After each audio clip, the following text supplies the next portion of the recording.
And one of the worst losses, other than the physical losses of this nightmare, has been the loss of my reputation.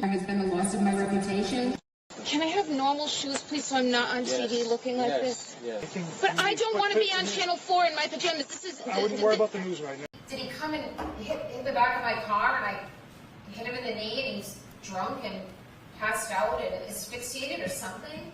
And then when I hired David Yannetti, I asked him those questions the night of January 29th. Like, David, what if, I don't know, what if I ran his foot over? Or what if I clipped him in the knee and he passed out or went to care for himself and he threw up or passed out? And David said, yeah, then you have some element of culpability. My paralegal told me that a guy named Mike had called the office and he has important information for me. I called him back, and I have a memory of sitting at my desk at home in my office. And, you know, he had a gravelly voice, and, you know, it was like a holy smokes moment, because he said that perhaps someone else caused the death of John O'Keefe. And he came and sat with my investigator and me, and, you know, it didn't really go anywhere with him beyond that. It's not like he was a witness or that we could use him, but that tip was invaluable.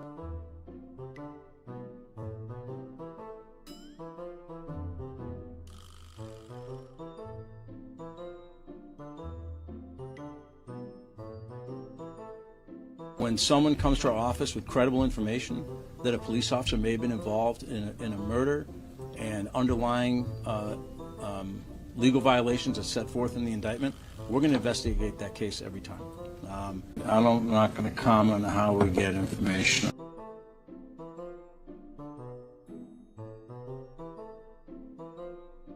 Built a cannon?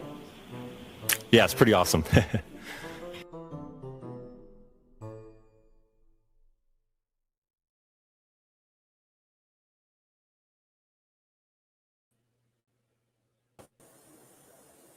Oh, my.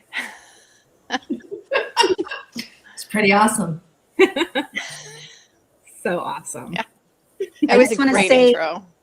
Yvonne on Twitter, she made a really great video. I took a little clip of it and added it into that clip, but I'll ask her if we can just add her video in general up on our YouTube, because it's really good. So good. So good. Yeah. Hey, everybody. Everyone's here tonight. Julie, Ginny Jams, Tuesday, Lydia, and me, Carrie. So tonight we're going to discuss the U.S. Attorney and the Department of Justice's involvement in the John O'Keefe Karen Read case that started in 2022. The investigation was run first by first Assistant U.S. Attorney Josh Levy and Assistant U.S. Attorneys Adam Deach and Dustin Chow. When it first came to light that the federal government had gotten involved in this case, the witnesses were confused. What was clear from the start is that the witnesses were not targets. They weren't being looked at for being involved in the murder of John O'Keefe. They were once again witnesses. What they didn't understand was this: what exactly was the U.S. Attorney's Office looking into? And a lot of questions followed for them. Why did the witnesses know the feds were investigating, yet the state wasn't aware? And why were the witnesses told not to inform the DA or anyone in the DA's office or the state police about the federal investigation? As multiple witnesses in the Karen Read trial were called before a federal grand jury, they were once again sworn in under oath, once again answered all their questions. And like it's been said time and time again, those witnesses have nothing to hide. They've testified under oath on multiple occasions, many grand juries, and 2 murder trials. And they've consistently shared the facts as known to them. Their facts haven't changed. They've remained the same through trials, through grand juries, through everything. Regardless of how the defense team attempts to frame the narrative or how social media grifters try to spin it for their followers, the facts have remained the same. For some, the DOJ questions were very basic. simply going over the events of that night, who was at the house, John and Karen's relationship, confirming things like the picture of Michael Proctor with children, confirming that those children were not the McCabe children. Mostly the focus of the questions was largely on just clarifying what happened that evening. But for others, the questions were much more intrusive. Phone calls, who was where, who picked who up, getting grilled over butt dials, and a rehomed dog. All of this being questioned with Turtle Boy's Canton cover-up blog hanging on a board in the grand jury room as if that was their evidence. And imagine having not one but 3 U.S. attorneys, Levy, Adam Deach, and Dustin Chow, interrogating you. That's unsettling. When the federal investigation was leaked by Karen Reed and her defense team, the harassment continued, and it got much worse.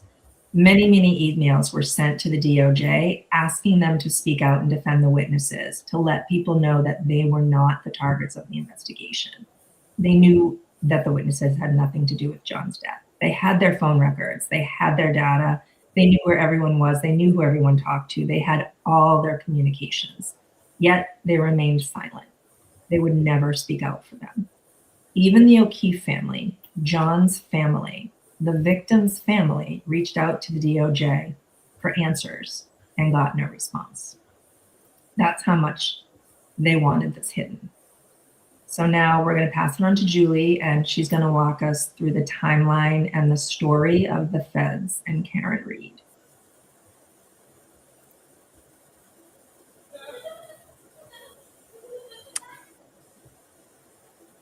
Okay, so Jenny, do you want to put up the first slide There you go. that we have? Yeah.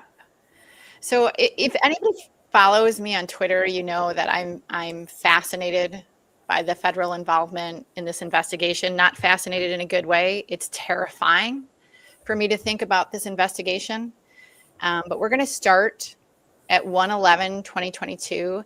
And this is when Josh Levy is sworn in as first assist for the U.S. Attorney for the District of Massachusetts. This is not his first go-round with this office.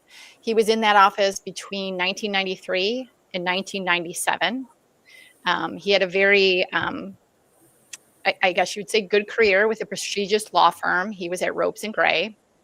And then he came back to the U.S. Attorney Office under Rachel Rollins. So that happened on January 11th, 2022, 18 days before John O'Keefe is found deceased at 34 Fairview Road. So that was on January 29th, 2022. And then we moved to February 1st of 2022. Karen Reed is arrested for John O'Keefe's death. And everyone here probably knows why she was arrested. She was saying that morning that she could have hit him. Did I hit him? I hit him. Her taillight was found there. His shoe was off. He lost his hat. There were a lot of indications of a pedestrian strike, and that is why she was arrested. Her taillight was broken. So she is arrested on February 1st. And then it's kind of quiet for a few months. And then this next event is going to factor in later in the timeline. We have Jessica Leslie, and she is sworn in as a federal grand juror. And so we'll go back to her later in the timeline. And then we really start going on June 9th. And this is when Karen Reed is arrested. So she's indicted by a grand jury. The charges include second-degree murder. And so when she is arrested, she is talking to Yuri Buchanek. And she says, I think we all probably know this by heart. We're all in on the same joke. Brian Albert and Colin Albert beat up John. My taillight, John's face is pulverized. My taillight is cracked. And so we've heard that a million times. And so that kind of is the first clue for us that Karen is going with this conspiracy theory. And now Karen knew, and her attorney David Yannetti knew that a grand jury was convening over these charges. If you guys recall, David Yannetti was very indignant about the fact that he had sent a list of possible suspects to the Norfolk District Attorney, and they didn't do anything with it. And he had also said that, you know, my client doesn't need to be arrested. I'll bring her in. So they were mad about those two things, that the district attorney was not taking their list of suspects seriously, and also that Karen was rearrested and spent a night in jail. That was in the beginning, if you guys saw that. And if you guys seen that video where she's on the ID documentary, she's very upset about what she's wearing. She's very upset about these things that just don't matter at all. But yeah. Do you guys have any thoughts on our first slide, our first 6 months into this? I don't think so. So Yeah. I don't think yeah, so. so yeah. Yep. So you want to go to the next one? Yeah.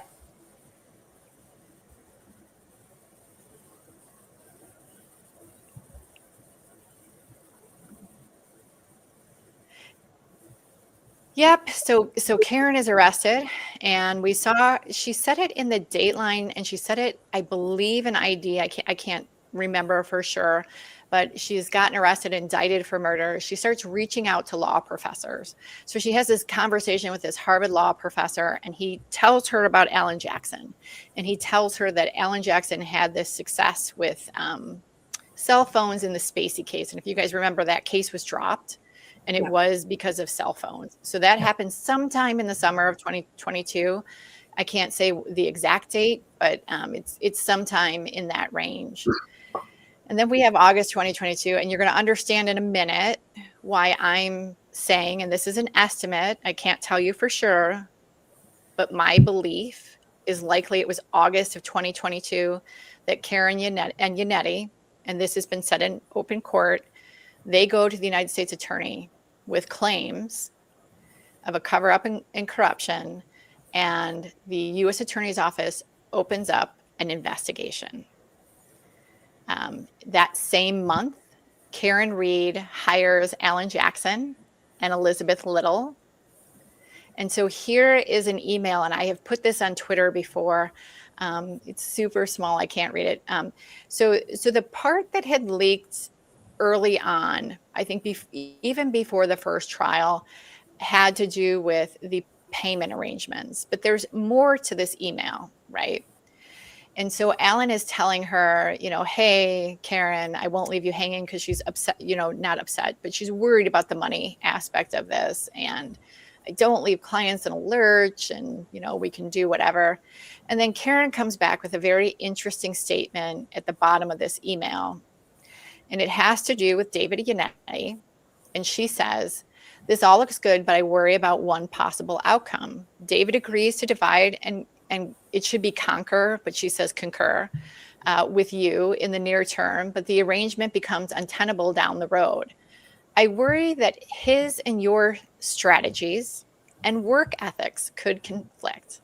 Should that happen and Yannetti bails 2 months from now, I am confident I cannot afford your trial fees and obviously cannot risk facing trial without an attorney.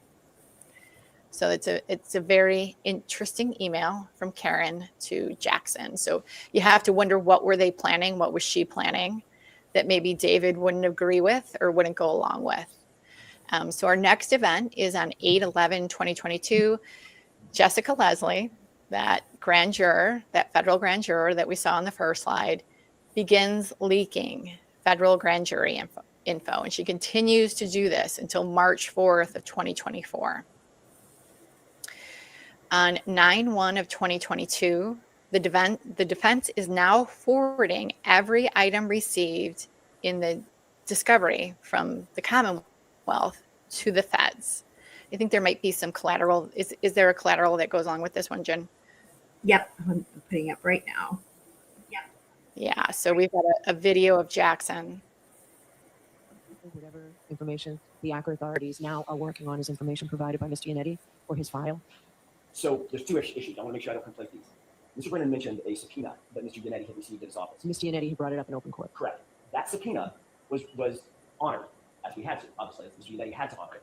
For every single NOD that we got from the Commonwealth, that was then submitted to the federal authorities. When was that done? It was done periodically since the subpoena. When did it start? I don't remember that.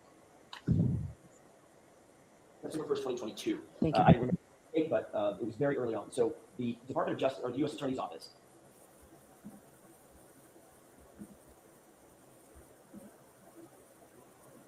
Yep. So did you guys catch that? It was September 1st of 2022. He got that answer from Karen Reed. I don't know if you could see it in the video, but that came directly from Karen. So very early on, they are sending all of the discovery to the feds. And that is why I say that August is probably a good time to think that Karen and David went to the feds with their claims. And then we have this set of motions. And that happens on 9/16/2022. They're dated 9/15. They're filed on 9/16. I think they show up on the docket on 9/19. There's two that are of great importance. If you have not read them, go and read them. There is a Rule 17 motion, and they're asking for everyone's phones. And then there is this motion to compel the geofence data. David Yannetti had filed that initially in Stoughton, however you say that, Carrie, you can correct me, district court. He wanted the geofence from the very beginning. Yep. But in those two motions is the debut of the conspiracy theory. So they are debuting this for the world. They are accusing Brian Albert. They're accusing Colin Albert. They want everybody's phones because they're going to prove this conspiracy with that. According to Karen in text messages with Aidan Carney, that geofence motion nailed Proctor.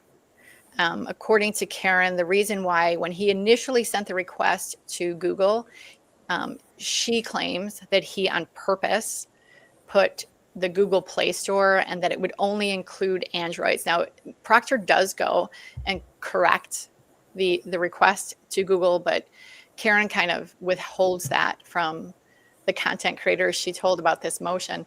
Both of these motions include exhibits, and those exhibits are the pictures that you have seen splashed everywhere, right? So you've got Brian Albert supposedly as, an MMA fighter when it was a charity boxing thing that he was in.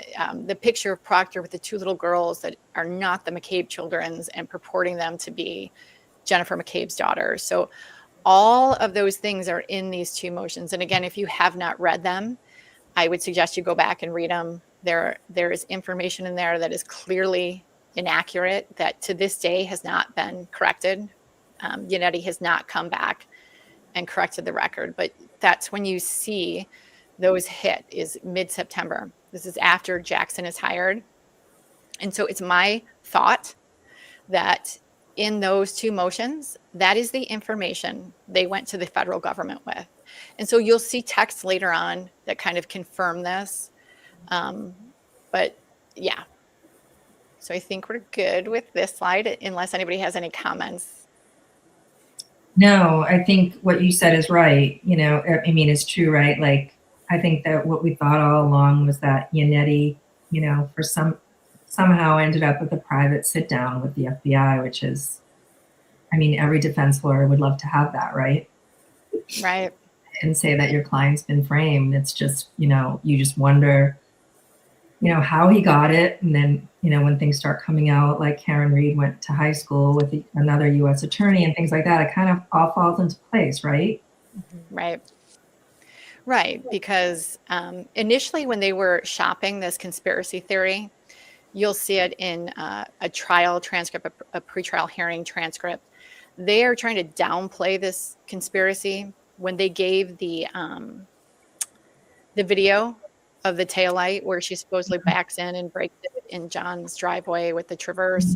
Vinny, when he introduced that video, was trying to downplay the conspiracy, because I think they realized at that time it was fantastical. It was outrageous. But yeah, that's where we're at. That motion reads like like a fantasy book, just like you said. Yep. And it's very infuriating reading that motion now, 3 years later, 4 years later, almost. Knowing what we know, it's infuriating. And even worse, like you said, that it hasn't been corrected. None of them tried to correct it. They've only, expanded on it. It reads like a Yep, Turmoil and blog, they're right? It Mhm. reads like a blog. yep. So at And this they point really as well, though, right? Richard Green is not a part of this Not yet. storyline yet. he's coming very But quickly. but they already did have a cellular extraction.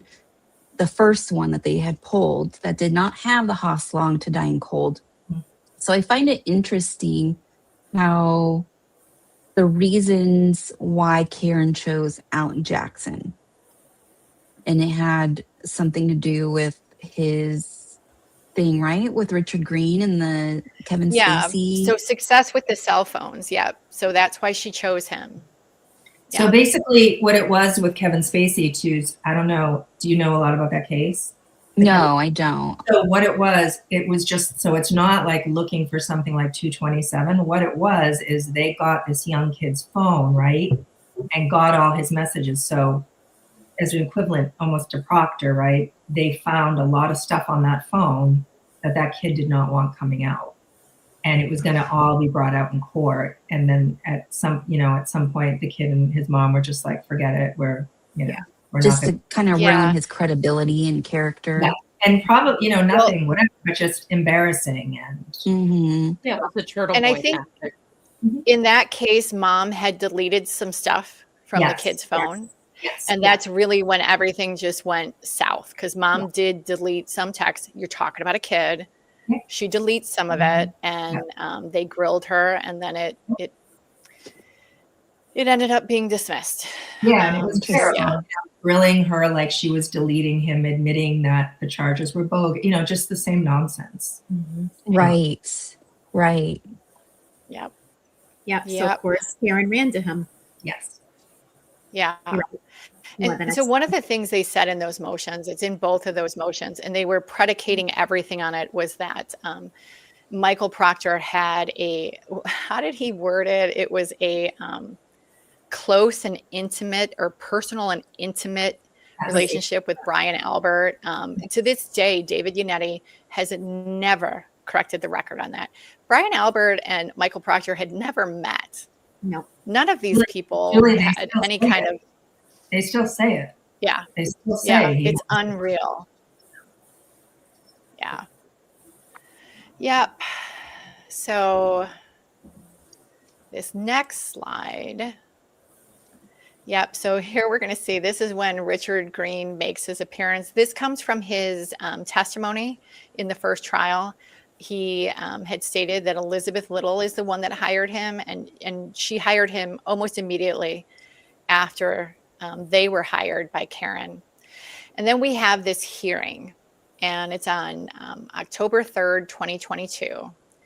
And so one of the things that Karen would go on and on about is this geofence motion, right? So initially, Proctor had filled it out and he had put the Google Play Store. And so that would only capture the phones that had apps from the Google Play Store, which would be Androids. And so they pointed it out. There were a series of emails that went back and forth. David Yannetti pointed it out. Proctor corrected it, sent it to Google. And then they have this hearing because they're still not happy about it. And so basically in this hearing, in this transcript that you're going to see, David Yannetti makes this argument, and he's already making the argument that Michael Proctor is compromised, he's conflicted, he's corrupt, he cannot be the gatekeeper. And so what happens with these Google geofence warrants is there's 3 steps, to my understanding.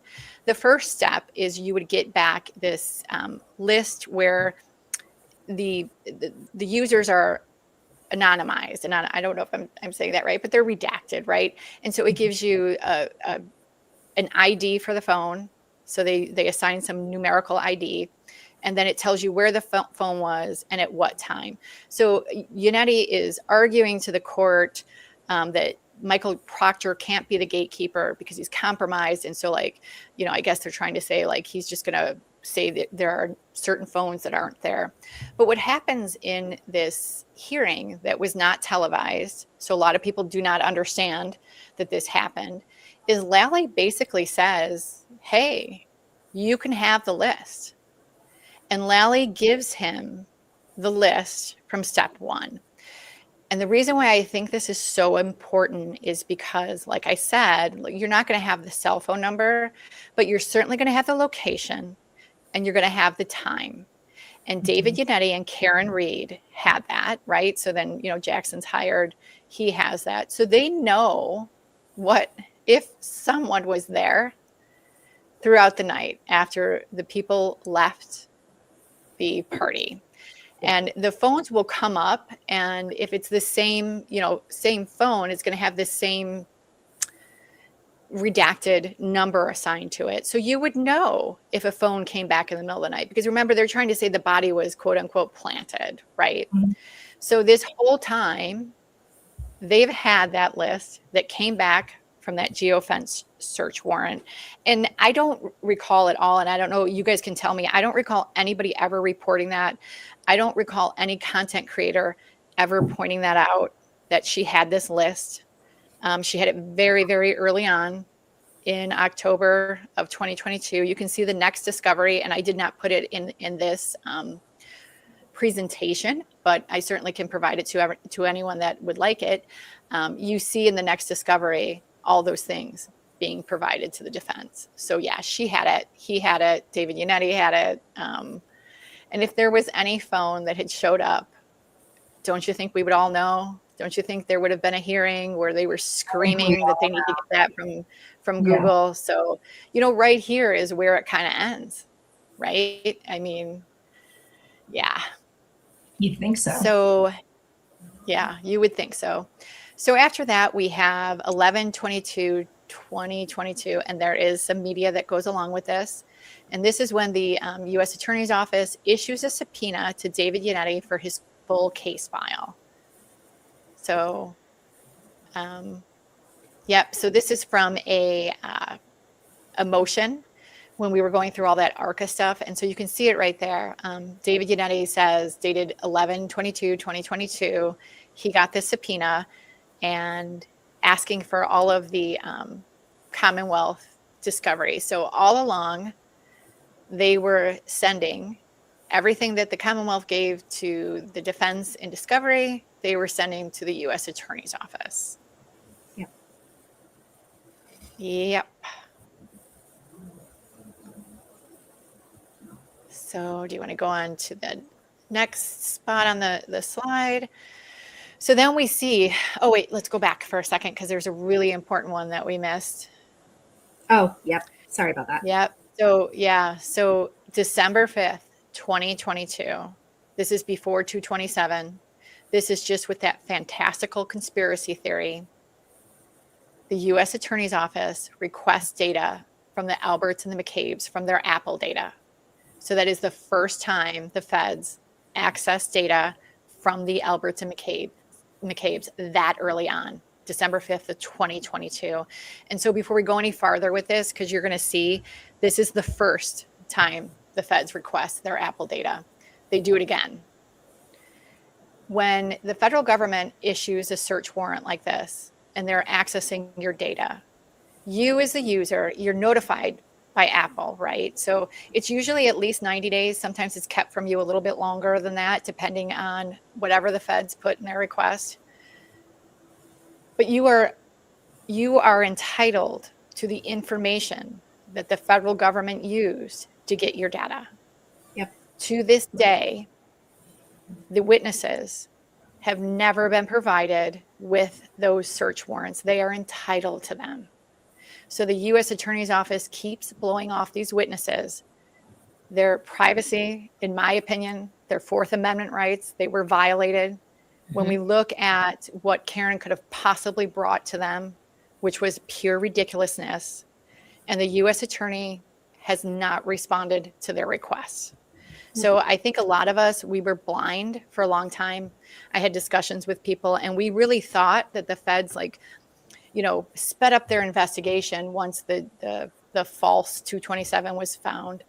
But no, they did it much earlier, and it makes it even that more concerning for me. It really does. It really does. Yeah. I mean, it's almost like the search warrant, like the evidence would be blank. Like what, Yeah. where are you going? How did you get this warrant?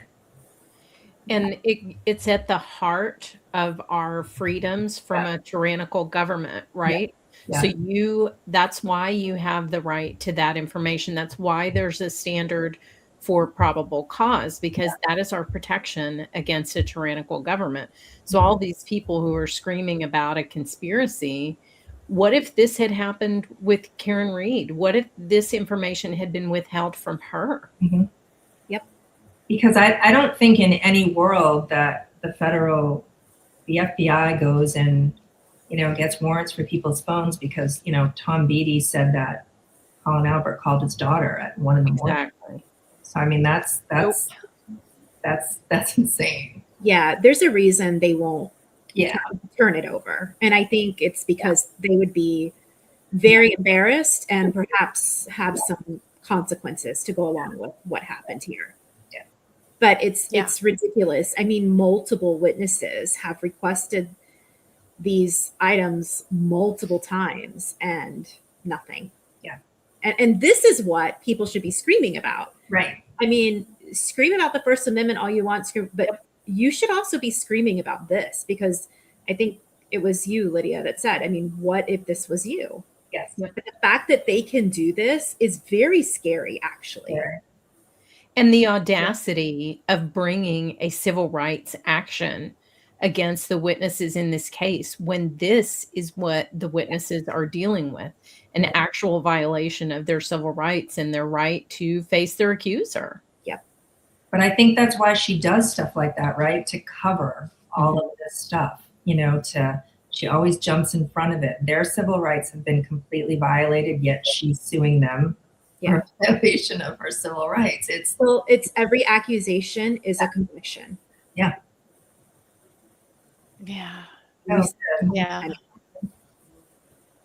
Yeah, we've got a comment here. This is very interesting. First time I have heard any of this. Yeah, there's going to be a lot of things. It's going to be the first time that you've heard it. And I think for all of us, I mean, we all feel this way. The story needs to be told, and people need to start asking questions of their federal government. My personal opinion is the bigger the government, the bigger the problem, right? I'm not as worried about my local town government as I am about what a federal person is doing, because they have much more power than my local mayor.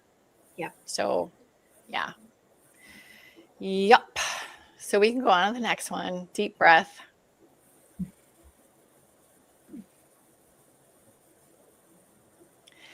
So Richard Green, who was hired in the fall of 2022, starts appearing in motions. They want metadata and some gray key stuff, like just, but it's just to show that he was working on stuff before we saw the 227.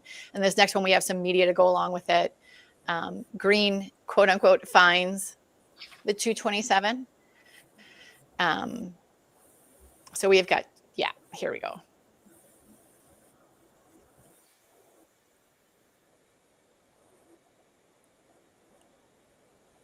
Can you hear that? No. It's really soft. Hold on one second. Yeah. So I'll tell you what she's saying. Oh my God, is this when she has the poster? I know this by heart. 27? Oh my God. Yeah, she's got the poster. This is where she tells everyone. Richard Green found this on March 5th, 2022. And she got an email. She saw it at 5 a.m. And they found Richard Green, quote unquote, found the 222. I mean, the 227, sorry. And she's claiming that Jen deleted it. So this is from the ID documentary. And then there's another one that goes along with this. It's a text from Karen.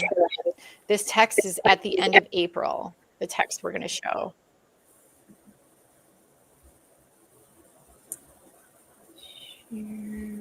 Oh, hold on. Sorry. Imagine her sitting at home making that poster. You're good.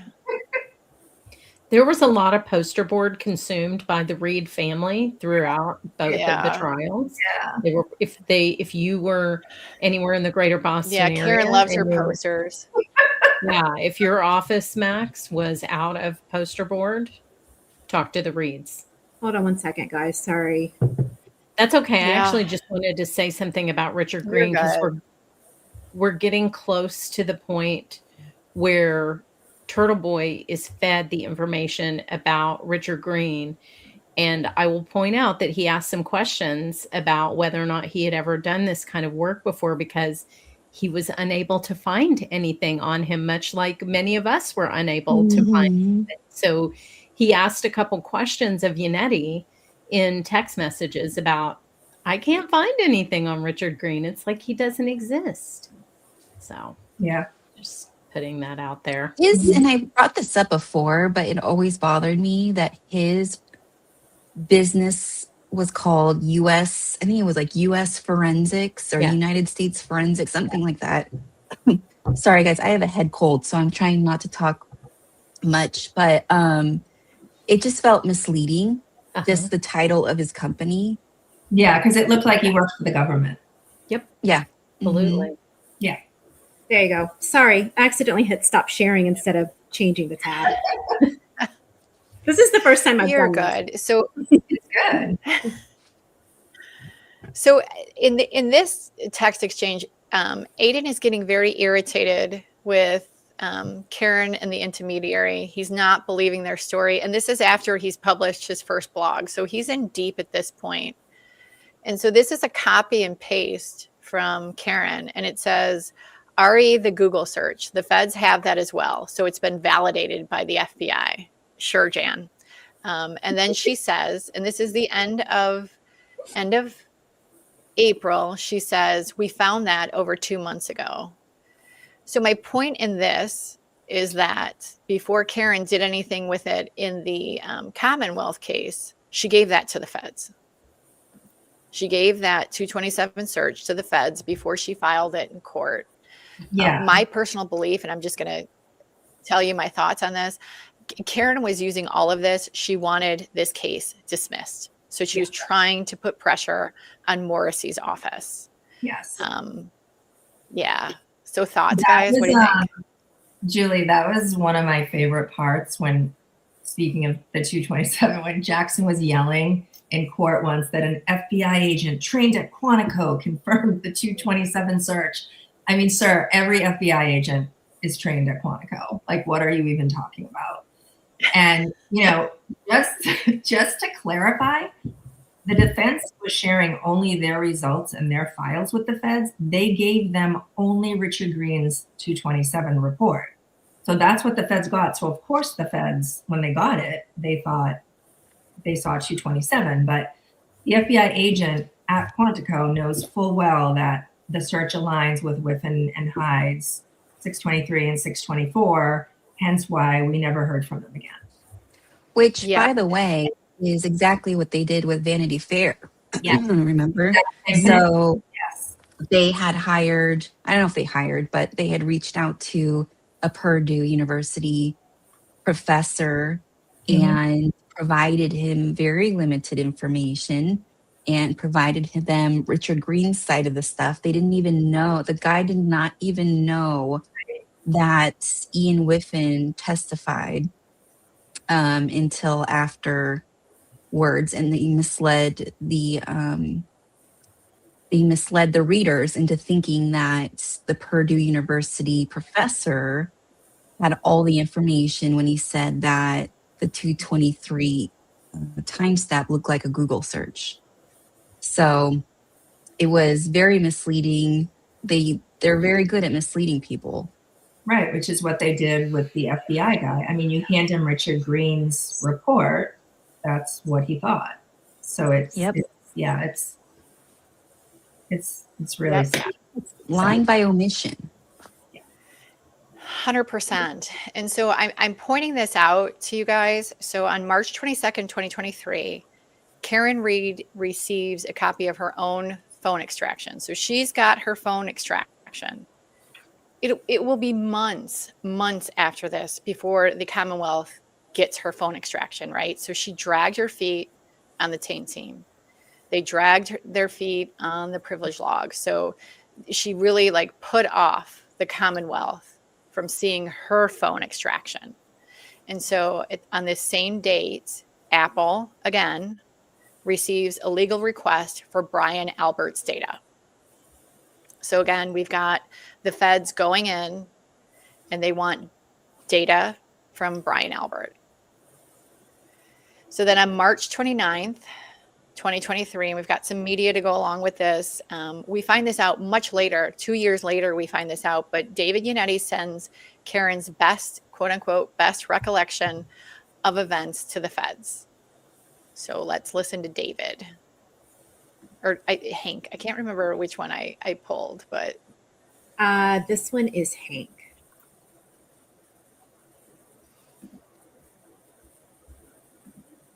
Hopefully we'll hear this one. Let's see. There's a document from Attorney Yannetti on March 29, 2023, describing his client's best memories of events, a number of pages talking about the case. So there clearly is a relationship that we are not privy to. I'm not casting aspersions or trying to suggest there was anything improper about the relationship. I'm not suggesting that, but there was obviously a relationship between the parties that the Commonwealth was not involved in. Nathan's face. I know, always. Meaning over. I was just thinking that. I was totally just thinking that. Oh my goodness. Yeah. So that went on March 29th, 2023. Ginny, is there another one? Is there an email that goes with that one? Yep. Yeah, because this is just personal vindication for me. So there's this email. This is going to happen in 2024. And I had put this on Twitter, and FKR basically laughed at me and told me I was ridiculous. This is a joint request to the U.S. Attorney's Office. And number 7 is statements of Karen Read. And so back then I had put on Twitter that, this is proof that Karen talked to the feds. And none of them wanted to hear that. They were basically like, you're ridiculous, whatever. But we know now that's 100%. They wanted back whatever the feds had taken from what David Yannetti had given them of Karen's statement. Yeah. So I remember I'm just going to put a point in my little, yeah. I'm getting a point for that one. Put it in your cap. Yeah. And now this is where it starts to get really upsetting. So on April 10th, 2023, and we've got some media to go along with this. I'm going to say both of them. We're going to show one. And I know Carrie wants to say some things about this. Colin Albert is a college kid, and the FBI shows up at Bridgewater to talk to him. Can you imagine? So here is, they came to talk to him. I literally, like, this is just like a punch in the gut for me, like this poor kid. So they show up on a college campus looking for this kid because this woman who is accused of murder has pointed the finger at him. The federal government is showing up on a college campus on the word of an accused murderer. I just, yeah, this one just blows my mind. This very same day, and Carrie, I'm going to let you say what you need to say after this, but this very same day is when they show up in Jen McCabe's driveway, right? And so we heard about that at the trial. And Jen initially said that she wasn't Jen because, it's early in the morning. And these two people that you have no idea who they are show up in your driveway and they're asking who you are. And I would have done the same thing. But that was on the very same day. They went to Bridgewater and they went to Jen McCabe. And so I'm going to hand it to Carrie. I was just going to say what you said. There was so much made out of that. And Free Karen Read loves that, whenever they always want to make Jen McCabe the villain. So they're one of their main things now, because I think a lot of them have gotten away from 227. I think they realize now that the defense didn't put that in their evidence that they put in against the witnesses, which there's no evidence, but they didn't put in their, big 227 because they know that they can't, that it didn't happen, right? So their main thing now is that, she lied to the FBI. She lied to the FBI. When they know full well, who in there, anyone, and especially, I'm sure all the Free Karen Read people, if someone's showing up at their door, 2 people, they're not saying, oh yes, come right in. Jen was getting out of her car. She had coffee in her hand. She had just went to Dunkin' Donuts. 2 people walk up to her. They do not identify themselves. They do not say they're from the FBI. they say, "Are you Jen McCabe?" And she says, "No." And they say, "Who are you?" I'm her sister. She thought they were selling something. Mhm. She thought they were selling, which isn't that what all of us think when two people walk up? I always think I don't answer my door. Never mind say I'm not who I am. She was sitting, and then she ended up going in her house. They called her. They said that they were the FBI. And she said, "Come right back." And she invited them into her home. And that was it. It was nothing, for anyone to think that she was lying on purpose because she knew it was the FBI. I mean, guys, do you think they're not going to figure out that was Jen McCabe? I mean, of course, nope, it's not me. And they'll never come back again. I mean, she didn't think a thing about it. She went in her house, and as soon as they called, she said, "Come right back," and invited them inside. So, I think it makes perfect sense. And for anyone who, thinks that that's some sort of nefarious gotcha moment. Right. They overanalyze every little thing that the witnesses do. I mean, hyper focus, overanalyze every little thing, and then they put a label to it. Yes. Well, but they don't overanalyze Karen Reed not opening No. the door for 45 minutes when Yeah, they underanalyze it. They justify it. That's okay. she was scared. She was scared. She was okay. Well, maybe Jen was scared. Two men approaching a woman in her driveway. Yeah. I mean, I can totally understand her thinking someone was trying to sell her something, or I can also understand she's a woman and there's two men approaching. Right. She know could have her just name. pepper Yeah. sprayed. Yeah, I mean, Right. somebody's probably reaching for their pepper spray in that situation. Come on Right. now. Yep. Yeah, it's ridiculous. Yeah. Yep. You want me to go to the Deep next breath. one? Deep breath. Yeah, we can go to the For every slide, deep breath. So now we have April 12th, 2023. This is when the defense files their infamous Rule 17 motion for 1 million people's phones based on Richard Green's misinterpretation of the data for 227. So that happened on April 12th. And then we have, I think we have media to go with this. I'm not 100% sure, but April 17th, 2023 is when Aidan Carney starts communicating with Karen Reed through the intermediary. And we've told this story before. Natalie and Jennifer that you see at the top, this is how this got started. When we talk about Jennifer, that is Jennifer Altman. And so Jennifer Altman had been commenting on Karen's case for a long time. Karen and her intermediary had noticed that, and they had reached out to Jennifer Altman. And so Jennifer tells them, "I'm getting you in touch with Aidan Kearney, who is Turtle Boy," which, I mean, you got a grown man calling himself a reptile child. It's just outrageous. I would have been like, you know what? Nope, that's not the journalist I need. That's not a journalist. I know. I want to be like, I'd rather can I talk to Ted Daniels or someone else? Right? Yeah. So he's doing a blog on Karen and the whole cover up. Like, come on, man. He's the best investigative journalist anywhere. Yeah. Mm-hmm. He can copy and paste too with the best of them. Yeah. Thought it would be good to connect you two since you're so close to Karen. And then, hi, Altman. Thank you for putting us in touch. Let me ask Karen for her blessings. And so this is where that communication takes off, is right here on this date, April 17th. And then the next day, we have Aidan Kearney publishing his first blog on the Canton cover-up. I think we have a copy of the first blog, which is very upsetting. He's got all these pictures, right? So the one picture on the side that's cut off is Jen McCabe. You've got Brian Albert. In the middle, you've got John, and as Lydia would call her, the Bog Witch. You've got a picture of Colin, and then that is that infamous picture of Michael Proctor with two children that are not Jen McCabe's children, whose mother had to intervene and say, "Those are my daughters. Please stop publishing them." And they still do. So there is his first blog. Yep, they still do. Absolutely. And then on April 20th, and we've got media to go along with this one. I hope that you guys can hear this because you need to hear it. April 20th, Aidan Kearney starts communicating with Jackson and Yannetti. And this is the day that Aidan Kearney, April 20th, claims that. And so this first part is from a court filing. I think Carrie and I have shared this multiple times on Twitter. It's very upsetting. You see David Yannetti on April 22nd. And if you go back, you guys, and watch that show on April 22nd of Aidan Kearney's show, it's disgusting, the things that he says.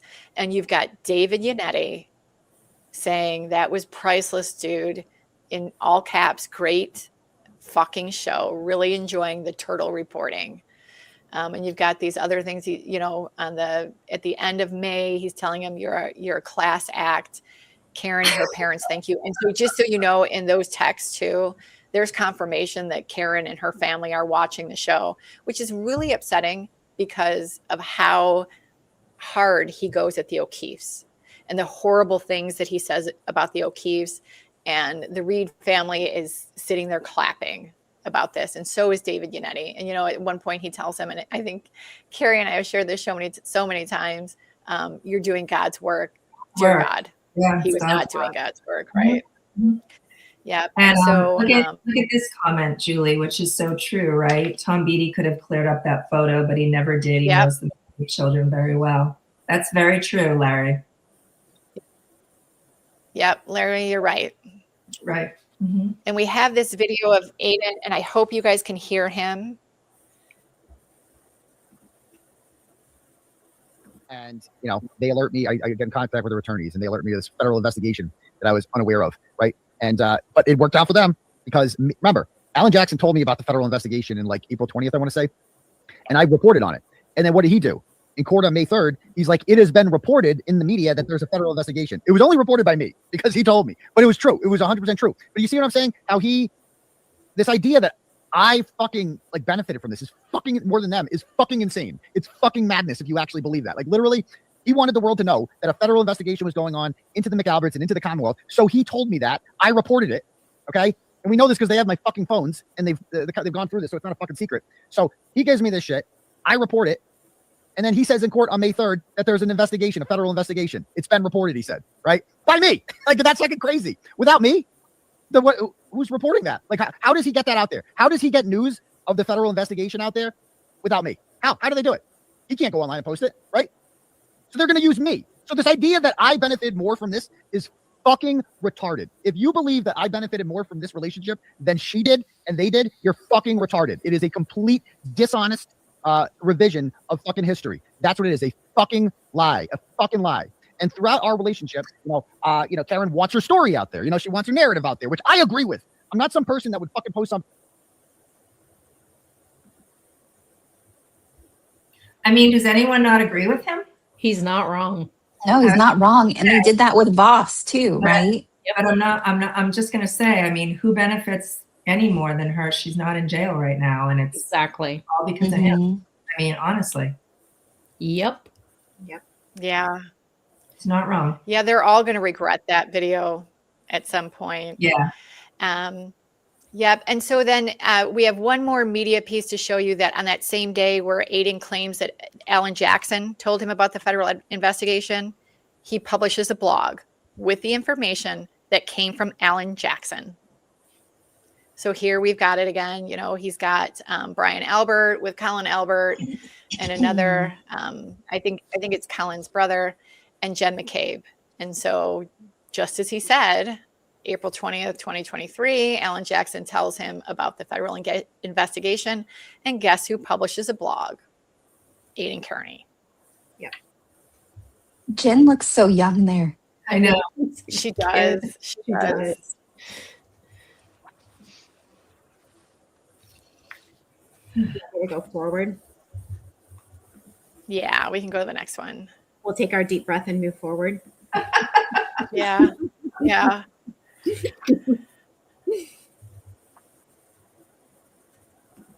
Yep. So April and May of 2023, exact dates, I'm not going to give you on this. However, this is when the witnesses start receiving federal grand jury summons. So they're being summons to a federal grand jury. Also, what happens is Josh Levy contacts the Norfolk County District Attorney's Office and suggests to them that his office is conducting an investigation. We're going to hear more about that. So the first assistant, I believe her first name is Lynn Beland, expresses concern about jurisdiction and obligation regarding, their Brady obligations. So this is in a phone conversation. And what Josh Levy tells to First Assistant Beland is very blows her off and says, hey, you can't turn over evidence you don't have. So I want you guys to remember that, because that's Josh Levy's attitude, right? So this is a U.S. attorney that is telling a district attorney not to worry about Brady, because if you don't have it, how can you turn it over? It's a very glib way to look at that obligation. So again, in April, May of 2023, there are communications between Reed and Kearney and the intermediary that pick up, and the feds become a very hot topic in their communications. And so Karen Reed is basically dangling in front of Aidan Kearney this fame and fortune that is going to come with exposing this story, right? This is just a huge, huge cover up. It's total corruption. He's going to be, he's going to win a Pulitzer. Not that she said that, but basically that's what she's dangling. And so we've got a bunch of text messages to go through with you guys. So this first one, I'll just read it to you guys. It says, not necessarily did McCabe intend, because I think this isn't about the federal investigation, this first part, but I have a comment about this. And Lydia, did you have a comment that you wanted to share before we go into this? Yeah, before you get to May 3rd, I have a comment. Okay, perfect. Julie, so Julie, can you hear me? I can hear you. I just wanted to say something really quickly, just because, you mentioned about the witnesses starting to receive like the grand jury summons. And I just think it's really important to note that, a number of witnesses went before the grand jury. And at the same time, remember all the witnesses that they excluded from the grand jury, right? Kerry Roberts, who, could confirm, multiple things about that morning with Jen McCabe. Karen Reed showed them both the taillight. I mean, she told Karen Reed John O'Keefe was dead an hour before he was found, and that a plow hit him, and that's why he was dead. A really big car, just not hers. She wasn't called before the grand jury. Sergeant Yuri Buchanan, who spent the entire day that day with Michael Proctor, who's the one that's being accused of framing everyone and being the worst, the most terrible, most horrible policeman in the universe. They don't call Yuri to test, to the grand jury, which that just makes no sense. Julie Nagel, who was in the house, who would have testified that John O'Keefe never came in with no relations to anyone in the house. So I think it's really important to note, who they didn't, who the feds didn't want to talk to, which is so odd to me.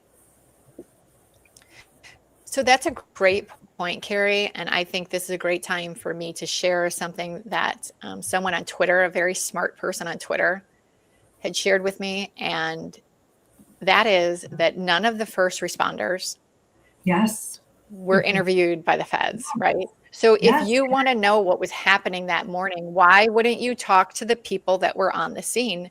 The federal investigators wanted nothing to do with those people. They never talked to them. That is a great So what point. Exactly were they investigating? Yeah. Yes. Yeah, it is a really great point. Yeah. The I police wish I had discovered it. Yeah. That was attached to Michael Proctor all day. I mean, how do you not talk to him? 100%. So we'll start at the beginning with this text. It says, not necessarily did McCabe intend for Karen to be the only person to see it, but one of the first to see it. It's more about McCabe being able to take advantage of Karen's grief and preoccupation in order to control the narrative with police, which again, we've said this ad nauseum. Karen didn't even have Jen's phone number. So how is this going to happen, right? How is this supposed to happen? And so it's this next part that I really want you guys to pay attention to. So it's Karen saying it's a race right now, whether the feds indict first or the defense has to keep revealing its evidence and driving hard at evidentiary hearings.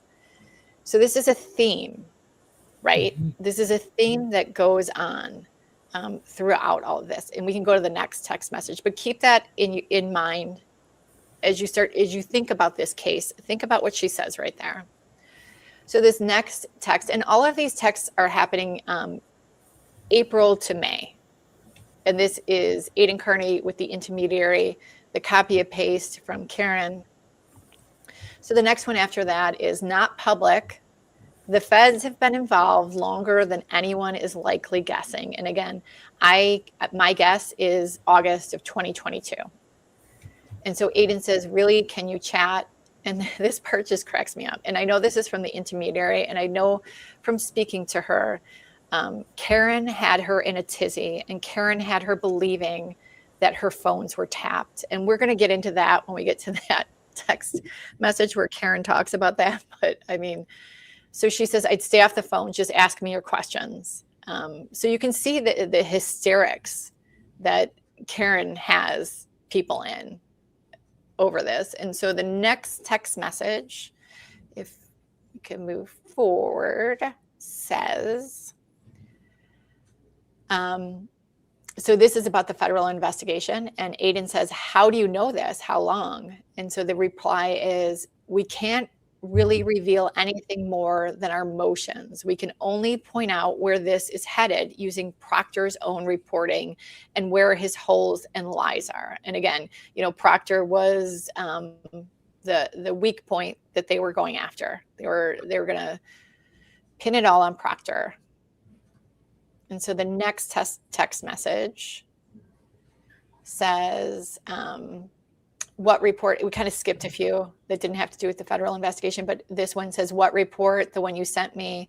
And so John sent it last night. So this is John Silvera, and John is also acting as an intermediary. Of course, we don't have those communications, but he is also communicating with Aidan on Karen's behalf.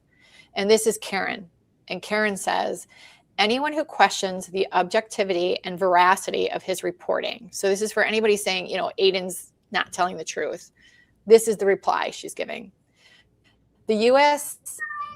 AO does not impanel a grand jury without a strong case. They rarely shoot and miss, especially in a case that is already being, quote unquote, investigated by the state. And so Aidan says, I'm not publishing anything he sends, which is really interesting, right? Because whatever John sent to Aidan can't be published. Mm-hmm. So let's go on to the next one.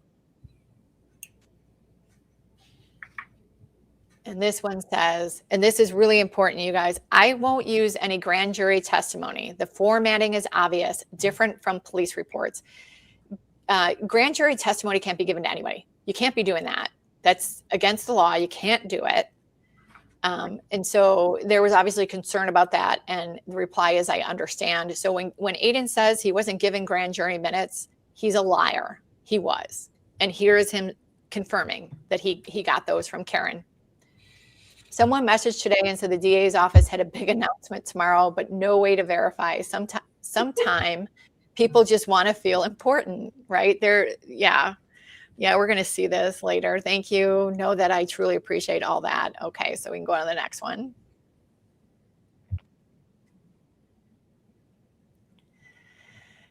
And that first one is Karen is worried about her life and she doesn't want to leave it in the hands of 12 people too stupid to get out of jury duty. So that's what she thinks of the jury. If you're listening, she thinks you're too stupid.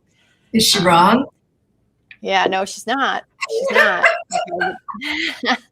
So this one, but I don't understand why he doesn't mention more that the feds are involved. Karen really wants this to go, right? She wants this to be pushed, that there's a federal investigation. The first assistant U.S. attorney, they don't shoot and miss. They have a case and way more evidence than we do. I know this for a fact. How would you know that, Karen? Who told you that? Jen McCabe testifies this coming week. She's talking about the federal grand jury. I'm not sure about the others.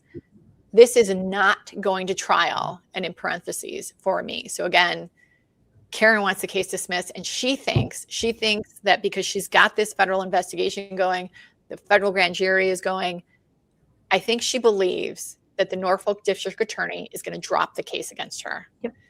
So let's go to the next one. And so, but I don't understand why he doesn't mention more that the feds are involved. And so Aiden's reply to that is, I need more info to report. I've reported what I know, that federal subpoenas were handed to many, including Jen. So this is my opinion. That's Aiden telling Karen and her attorneys, you're going to have to give me more info. You give it to me, I'll report it. But I need more. So the next one, this, I want to point this out. So this is a reporter from the Boston Globe. It's a screenshot of an email that David Yannetti received that was shared. And so this reporter says, and this is April 19th, right? So this is 2 weeks before they go in and they announce that there's a federal investigation based on Aiden's quote unquote reporting, if that's what you want to call it. I'm going to call it copy and paste. But she says, hi, David, and following up on a tip. We're hearing that everyone in the Karen Reed case was recently served with federal subpoenas. Can you confirm? Can we chat? I appreciate your help. Thank you, Tanya. Interesting, right? Interesting. So why didn't he go with Tanya? Why didn't he give all of this to Tanya at the Boston Globe on April 19th? Yeah. Yep. Inquiring minds want to know. Okay, so here we go. Here's our next one. And so I'm going to start with Karen's comments, which are in blue. Have you read comments on the last post? This is talking about the Facebook group, right? This is stuff coming out of the Facebook group. And so she's got them. He may not get arrested per se, indicted, and then his attorney will have to escort him in for the hearing. The next comment that she is giving to him, murder is not prosecuted at the federal level, but there is still a chance it could be. If the murder involved cover up by other law, possibly, is that Rollins calls Campbell and they assign a special state prosecutor to charge and try the Alberts. That is slightly more likely than the former scenario. Then the next comment is educated guess. Is the feds knew who killed John last year. They had to then build the case for the cover-up by Norfolk and MSP. We learned, here's the next one, we learned who exactly attacked John last March and who covered it up and how. So it's the importance of this is Karen following the social media and being so tuned in to that social media. And then Aiden says, I still don't understand how she knows all this about who attacked John. We'll see. And the reply to that is, we were told by a law enforcement agent, he's actually in a TB post, confirmed by the snowplow driver. And you guys know who that is. That's Lucky. I had to tell you since you weren't guessing. So she had been giving him like clues, like think about, who would see the body or who would see like whatever. That's what that is about. And she says none of this is public. So next slide. Can you text TB from me? The feds are involved. So this is from Karen. They will indict Aiden. Come on. This one just kills me. This case won't end up like OJ. People, in all caps, will go down for it. Tell TB the woman in the white coat is the executive producer for Dateline. So there's a lot there, right? I mean, I don't know why these two keep using OJ. Both of them have cited OJ. Not the best thing y'all could be citing. Craziness. But again, like she's telling him, hey, Dateline is here. You're going to be famous. And so he asked which woman, and she's like, white coat, I'm copying and pasting. The I'm copying and pasting is from the intermediary. She's telling us she's just taking Karen's comments and pasting them right into the conversation. Wait, what does she mean? This case won't end up like OJ. People I will have go no down idea. for it. Because no one was ever Furman? arrested for OJ, for her murder. Oh, So is she yeah. saying OJ was guilty? I mean, OJ was innocent and that the people will I not have go? no idea. No idea what she was meaning. I mean, or maybe she meant like Furman should have been charged. I have no clue what the hell I think- these two are talking about. I think what It's she pure meant, insanity. because she's a malignant narcissist. So I think what she meant is, yeah, OJ got away with murder, but I'm going to get away with murder even better.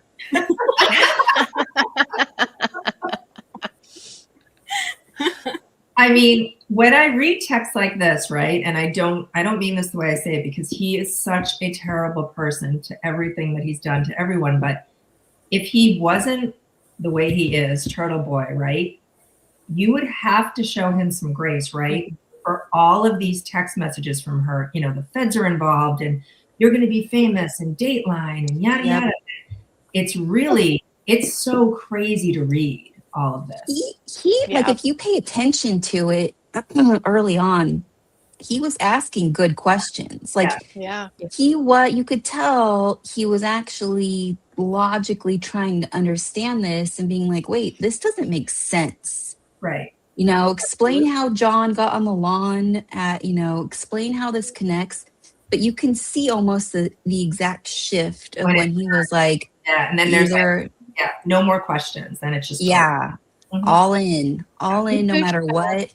Yeah, he pushed back really hard on Colin, actually, on Colin being in the house. Yeah, he did. That was one of the biggest back and forths where he was getting really frustrated and saying, you need to call me. I can't do this over text. I don't understand. This doesn't work. Yep.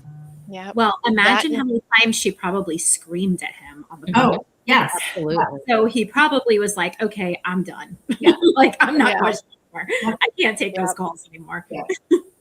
Yeah. He pushed back on 227 too, really hard. Like he was like, this doesn't make any sense. He did.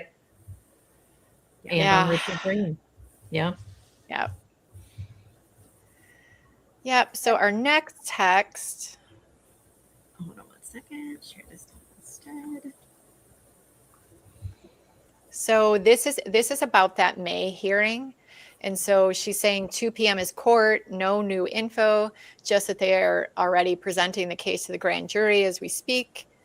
And the DA's office has been informed. That is confirmed 1000%. You're going to see this later in the timeline when we get to another event. But you will see that this is likely true, what she's saying here. If they hadn't been informed at this point, it's going to be a couple more weeks. And we have to question, how would Karen Reed know that? Who told her that? I was just going to say keep that question. Yeah, keep that question in the back of your mind. How would Karen Reed know? Who told her? Yep. Ready for the next one? Yep, ready for the next one. Yeah, just keep telling me, because like I'm having to share these individually from Dropbox, so I can't always see when you're done reading. Gotcha. I'll let you know. Thanks. Yeah, and so this one has just made me laugh. So this is a tip. This is a tip from somebody, you know, a quote unquote tip from somebody in Canton. Something is going down today. About 20 FBI agents are in Canton right now. Possible arrests. They're coming. Yeah. Literal trails of black SUVs. Oh my God. We can go to the next one. This. You guys remember this on Twitter? I remember. People were like, Truly, this was on Twitter literally in 24 every other month. The FBI was coming. That's true. There That's were true. SUVs, there were helicopters. It was insane. But now we know, as of today, because we have the information that Kate acquired, that this is John Camo, who this is an exact quote from him. There's a text from him to Aiden, a series of texts. He is the source of this. And of course, it turned out to be nothing, but that didn't stop Turtle Boy from firing this off to David Yannetti. And he and Yannetti were going back and forth about this. So there's a treasure trove of information around this message relayed through various people on this day. And of course, it was absolutely nothing. And John Kumo. Oh, is that that's how you say interesting his because I name? did see. Yeah, Oh, I was gonna say he's the guy that yeah, wears the he's costumes, right? He's Yeah. Duck Boy. Mhm. yeah. I believe I saw him in the chat earlier as Canton Chronicle. So, hey, John, if you're here, hi. How you doing? Hey, John. It was fun reading your text today. I spent hours doing Yeah. it. It was really cool. Yeah. John and I had a back and forth today. He does not like the name of our show. Oh, He thinks that that's our really posts should upsetting. be more professional if we're going to call ourselves forensic. I pointed out that it's spelled FOUR because none of us are professionally forensic investigators. And I also pointed out to John that his name on Twitter is Dixie Normus. Right. Which I'm pretty sure it's not. But That's very professional. also the duck costume, super professional. Please give us more professionalism tips, you weirdo. So, you know what is unbelievable about this to me? Like Julie just saying, or no, Lid said it, that the text coming from John Kumo. So, I mean, most of his reporting and his information was literally coming from just clowns just reporting nonsense to him. And then that blows my mind. I'm just picturing John. I'm picturing John sitting in his duck costume, texting or typing at his computer and sending this stuff to Aiden. Well, on this particular day, he was skulking around. Like there's a series of texts where he's in his inflatable duck costume. He's going to Tim Albert's house. He's taking photos. Stop like, can you go? There's a hole in the fence. Go up to the hole in the fence and take a photo. It is the most Scooby-Doo nonsense you have ever seen in your life. So imagine your life is running around Canton taking pictures of stuff Aiden is trying to get you to take pictures of. No. What is his job? Do we know? Without saying like a company or anything, do we know? Does he have a job? I have no idea. An investigator. He sells duck costumes. An investigator. Sure. Yeah. He's an investigator for TV Daily News. Right. That a is duck model. That is just frightening. Oh, That is how this story was born is just so sad. And all the characters. Yeah. Like, there's just so many interesting characters. I mean, John Kumo, Ashley Bell, Tom Beatty, and like he's just running with these stories. It's absurd. And so is she. So is she. So is Karen. So is David Yannetti. Like it's insane.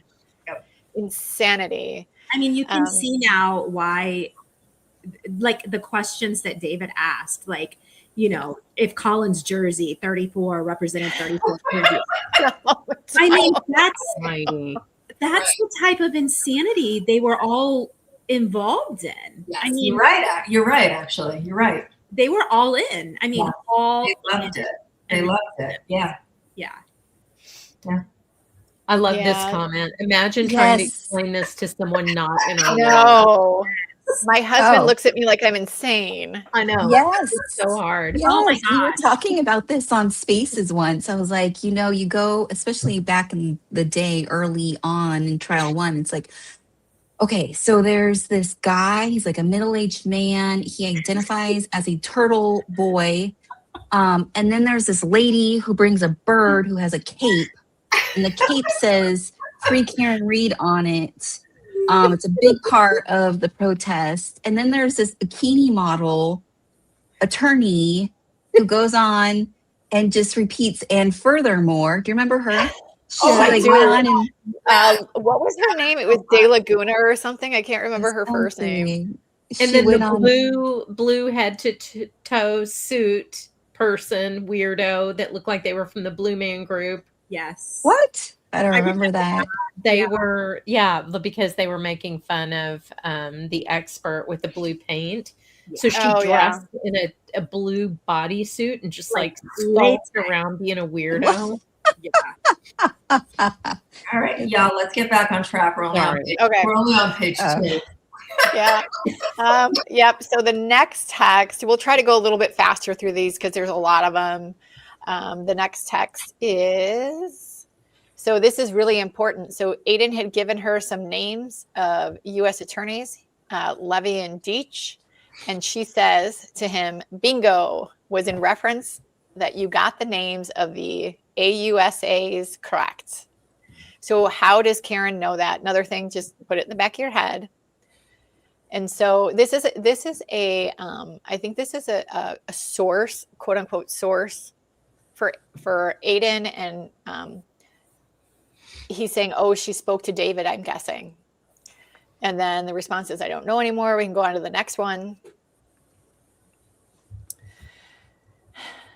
Yeah, so Higgins hit on me all the time. Never laid a pinky finger on him. Okay, sure, Jan. Caitlin was not a legit investigator, was an intern or something.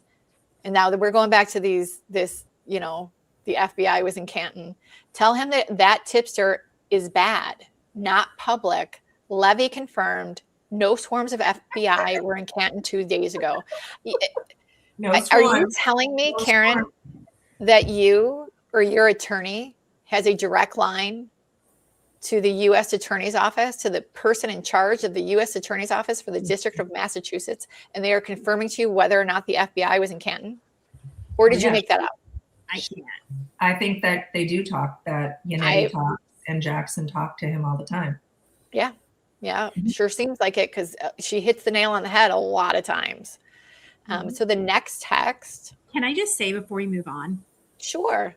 At what point did Levy realize he was involved with lunatics? Because these people were calling him, asking if the feds were swarming Canton. I'm going to guess it was around the time that there was a tracker put on Jen Altman's cat. I remember that. Yes. Yeah.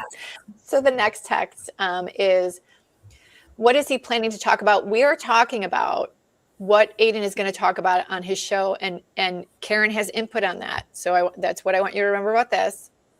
And so Aiden tells her, wasn't sure if there's something I haven't talked about. He got these Colin videos that Karen got. Wouldn't say the source of them, but they're like either, from Snapchat or something like that. Colin videos, Walsh investigation. And so the reply back in quotes is, how about the hair on the bumper? I'd feel a little better having him show those photos. So that's John's hair that is on her car. They're not butt hairs. And then in quotes from Karen, pushing the federal investigation, how about the Levy Deach info? She really wants that out. Yep, sure does. Sure does. So next text. And so Aiden says to her, can I share? This isn't, really important here. We call the guy in the fist photo Mickey Rourke. Proctor, quote unquote, found the hair, which is a lie. Proctor did not find the hair. And this is the important part of this one that I want you guys to see. Just want him to know I hate Proctor the most. Wow. Then Lally. They're law enforcement. They should be protecting civil rights. And just remember the lawsuit that she filed. So we can go on to the next one. And then she says again in all caps, not public, but you can share with Aiden. Phone was not signaling, for most of the night. Best guess is airplane mode. She is talking about John's phone, and this is a complete lie. We know his phone was signaling. Yep. And so Aiden says, how do they know? And quote unquote, Aiden, I am telling you, we know for sure and by whom the body was planted. And now what I want you guys to think about with this text is her answers to her interrogatories in the civil wrongful death case. Yes. She's saying here she knows for sure. Over there, she's saying she has no clue. Yeah. So what is it, Karen? She's like, that's going to be hard to explain her deposition. Yeah. These two different. Yeah. So the next text, and this again is in quotes, it's from Karen. Whatever I share next absolutely cannot be public, Aiden. This witness has been threatened by multiple Alberts and CPD. We're going to have to subpoena him if the feds don't get to him first. This person saw Brian Albert's car parked where the body was planted before I arrived. And now I want you guys to think about again, back in October of 2022 when they got the geofence data. Right. This is not public, cannot even be hinted at. She knows she's lying because she already had that list. She knows she's a liar. But the identity of this person should be obvious if you ask yourself the right questions. She's talking about Lucky in this one. We can go on to the next one. But do you see the hysteria that she built? I see why people fell for this. So the next one is, he's not going to post those right now, is he? I just don't want it to look like I'm feeding him stuff. Oh, really, Karen? We never would have known. Just wanted to point out that my family and friends care a lot about justice for him, and that's justice for John O'Keefe. But when you read these text messages, she does not give a damn about justice for John. It's all about Karen and how much she's suffering. And so what's underneath this, she sends a diagram of the U.S. Attorney's Office, and she's circling here the people involved. So we can go on to the next one. No rush, but can you tell him? And again, really wants him to know, really wants this pushed. Josh Levy is the first assist. There's only one first assist, and he doesn't typically prosecute. Like, he never prosecutes. He just delegates to the assistants within the divisions, i.e. Adam Deach, but he's running this grand jury. And this also is true information. Levy was there. He did question witnesses. Yeah. So Aiden says, doesn't this confirm what I think it's supposed to be I said? We can go on to the next one. So how does Karen know that? How is she knowing these details? It's just an FYI. We're on May 7th. I know Lydia has something that she wants to say. As soon as we finish with this, Lydia, I'll let you jump in. It's just an FYI, Aiden. And to substantiate the gravity of this particular federal probe, Levy is not a prosecuting attorney, but he's making an exception for this case. So again, pushing this and pushing this. You see Adam Deach's name up there again. That was part of the other one. So we can go on to the next one. I put a lot of these in there, you guys, because they're just so good. Yes, there are a lot. I can confirm. Yes. And then Aiden asks, any idea when charges are coming? And so Karen says, none. My personal guess is the end of June, and all signs are indicating they're coming from Morrissey and the MSP. So what signs, Karen? Who's telling you this, Karen? We'd love to know. And Aiden hearts it. So we go on the next one. Charges by the end of June 23. Yeah, end of June. And do you guys Aiden, think that Aiden had to sign an NDA with them? No, I think they're all that dumb. No, I don't think he did. And then Aiden says, wow, Morrissey. Now this is where you can see Aiden is really like, he was pushing back on this stuff. And now like he's heard the siren song and he realizes if this were true, what this could mean for him. Yeah. And he's like, wow, Morrissey, what would he be charged with? Tell me more, Karen. And then she says, this is his case, right? So it's Morrissey, the one that's prosecuting her. Lally is just the assistant. Morrissey brought the charges. Morrissey's name is on every police report, all the grand jury minutes, all the affidavits. This case is not being pushed forward by someone making $90,000 a year, ADA, who's willing to risk his bar card for Michael Proctor. Like, there's so much there. I'm not going to get into all of it, but it tells you a lot about Karen and what she thinks. And obviously she doesn't think very kindly if you make $90,000 a year. So we can go to the next one. I get that. But what crime specifically would he be charged with? The state police are the ones that submitted the fraudulent, no, it wasn't fraudulent, Aiden, criminal complaint to his office. He can just say he trusted the state police and that exonerates him. And so now here we've got Karen, and again, it's in quotes, charge, obstruction of justice, evidence tampering, witness intimidation, Brady violations, up the yin yang. Like, I can just imagine her like with this nonsense. And we can go on to the next one. Like, she sounds insane. She does. Yeah, she sounds like a nuts. lunatic. Well, if that's the case, it would be pretty wild. That would be the story of the century. And so now you see he's in deep. Aiden is in deep. And she says not to be shared publicly, again with the all caps.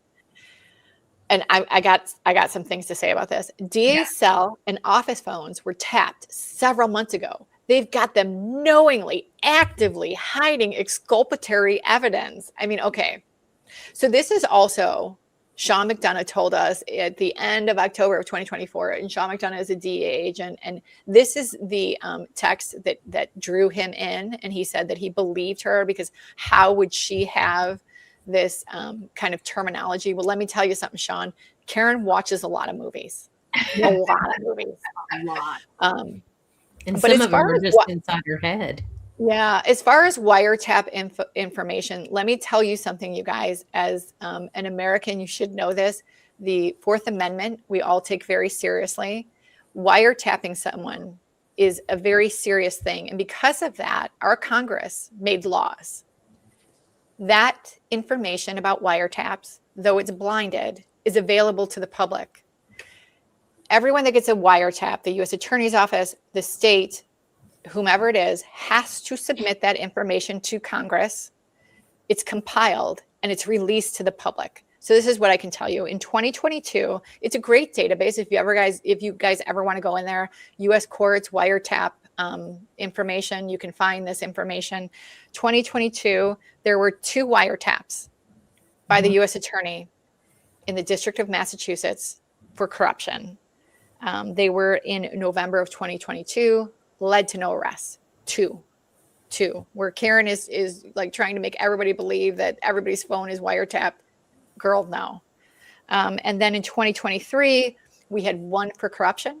We had 1 for fraud. Nothing came of any of those wiretaps.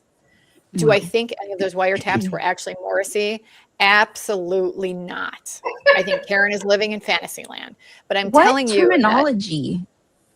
What terminology? Like Sean, like knowingly, actively hiding exculpatory evidence. But here's my point to all of this. An investigative journalist, which Aidan Kearney has claimed himself to be, should know that wiretap information is public. And for God's sakes, Sean McDonough, who is a DEA agent, who probably wrote wiretap warrants, should know that information is public. And they could have fact-checked this girl. And neither one of them did it. Julie, when we looked up, remember when we looked those up, the wiretaps? Yeah. Didn't we, when we looked it up, I could be wrong, but didn't we figure out it wasn't Norfolk County? I thought it gave like more specific, or am I? Yeah, there was something. I mean, I'd have to go back to it. Yeah, but I feel like I'll look at it again, but I feel like when we looked at it, it gave you, and I could be wrong. I thought that it either gave us the county, or I'm pretty sure that we figured out like, oh my God, it's not even. There's no way. Yeah, it's been a minute since we went into it. But yeah, I would bet money neither of those were for Morrissey's office. So yep, we can go to the next one. Lally has been playing hide the ball. Sure. Lily has been playing hide the ball for over a year. And so I got to stop here because you remember that silly thing that Sean McDonough said about hide the salami. Oh my God. That's what I think of. Like, I mean, they're using the same things. You know what I mean? He knows what he's doing. They charged me on 2/2/22 before any evidence was even in. And we know that's false. That's not true. Largely on McCabe's interview. Again, not true. No. We still don't have the critical evidence. They were still waiting for some evidence that they claimed existed that never existed, like tissue samples that they kept arguing about that were never taken by the ME. So, I mean, maybe you're waiting for these imaginary things, Karen. But the defense believes most of the evidence is long gone, like the missing library minutes. And so the point of this text is to go back to the complaint that she filed, the federal complaint, not federal. She filed it in state court. It was moved to federal. But this is what she's claiming, that the evidence is missing. And she's claiming that in the wrongful death case as well. And so the example she gives, the missing library minutes, well, girl, that's motion activated. And you didn't go that way. So I don't know what to tell you. So yeah, she just makes stuff up. She takes something that's true and she makes a false story around it. So we can go to the next one.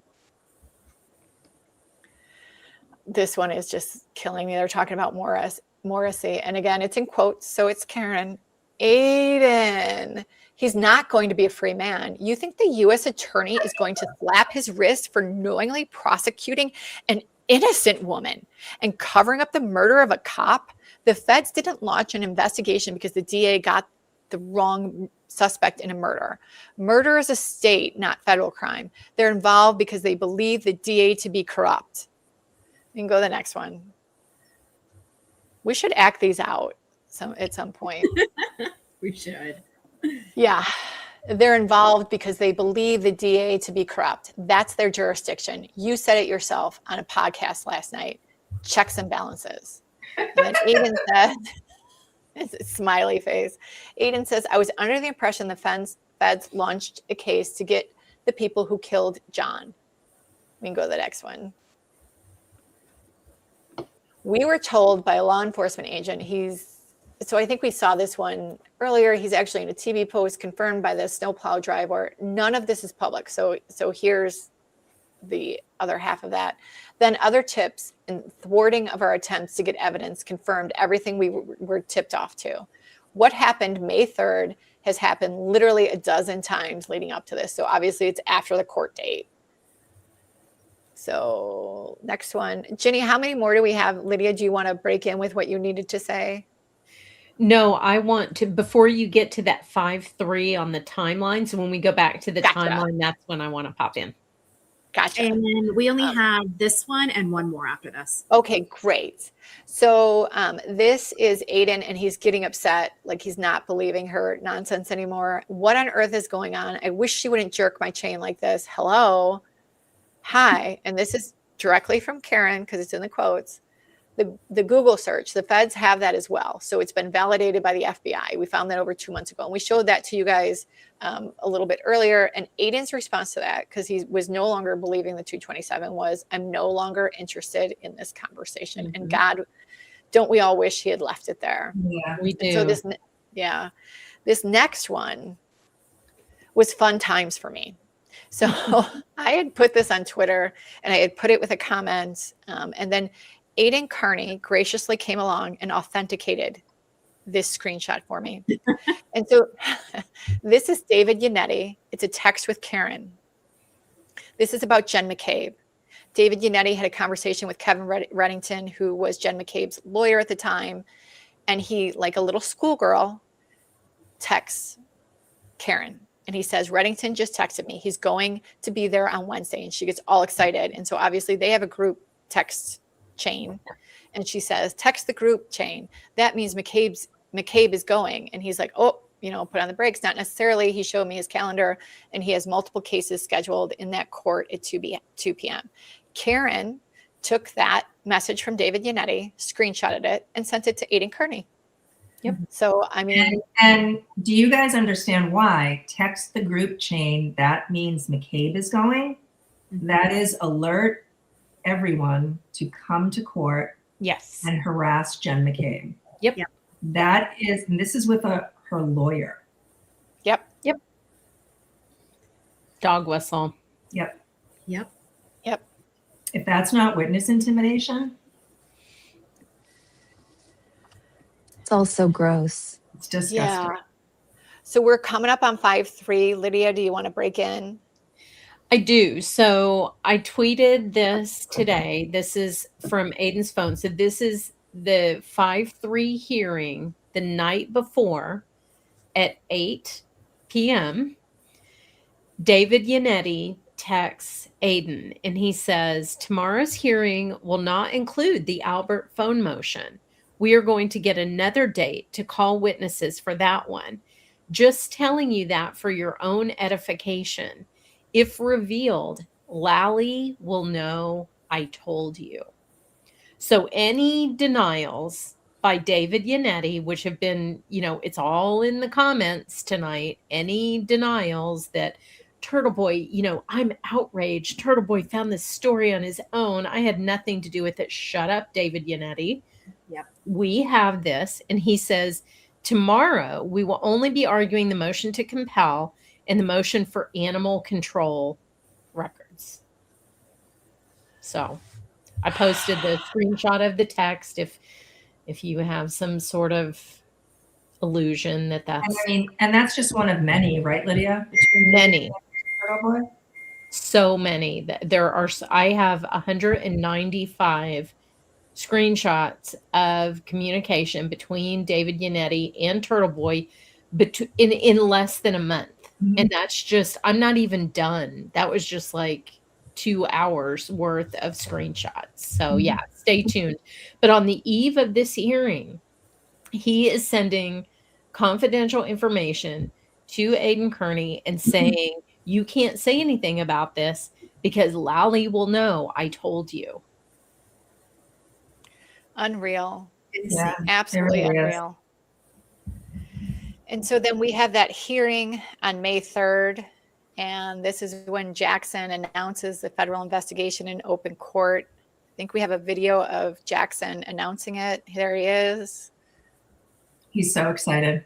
Being destroyed right under our nose. It's been reported that the federal authorities have now gotten involved in the circumstances surrounding this case and have impaneled a grand jury, federal grand jury, to investigate some of these circumstances. But Karen Reed should not have to wait for the feds to figure out which heads should roll.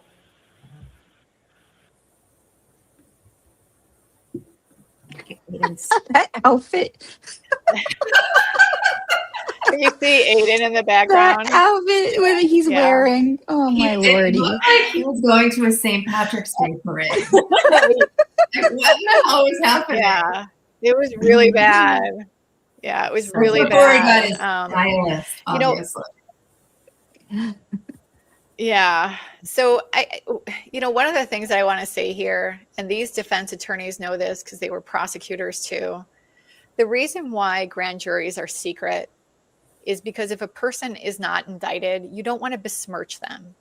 You don't want to have that stain on their reputation that they may have committed a crime.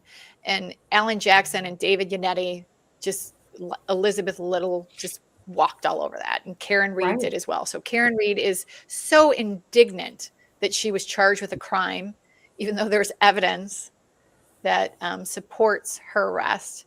She was fine with doing that to other people. And so a day after that, Matt McCabe testifies at the federal grand jury. He is examined by Deitch and Levy. And then you guys have seen this it was in those texts that we just saw. On May 7th, the intermediary sends a text to Kearney from Karen about Levy. So, the big question there is, how did Karen know these things that were actually true? We know they're true because the witnesses are confirming them. Yep.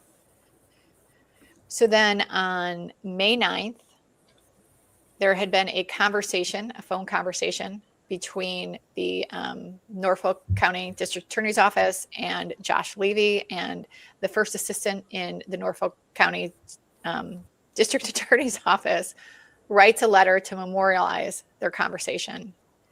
And she sends it to Levy again, and she is concerned about their discovery and Brady obligations. And so 8 days after that, we've got Rachel Rollins. And so Rachel Rollins, I don't know if we touched on her before, but she was the U.S. attorney for the District of Massachusetts. There is a misconduct report about Rachel Rollins released by the Department of Justice. And maybe, Carrie, you want to comment here. My impression of Rachel Rollins is she was the type of politician who was very vindictive.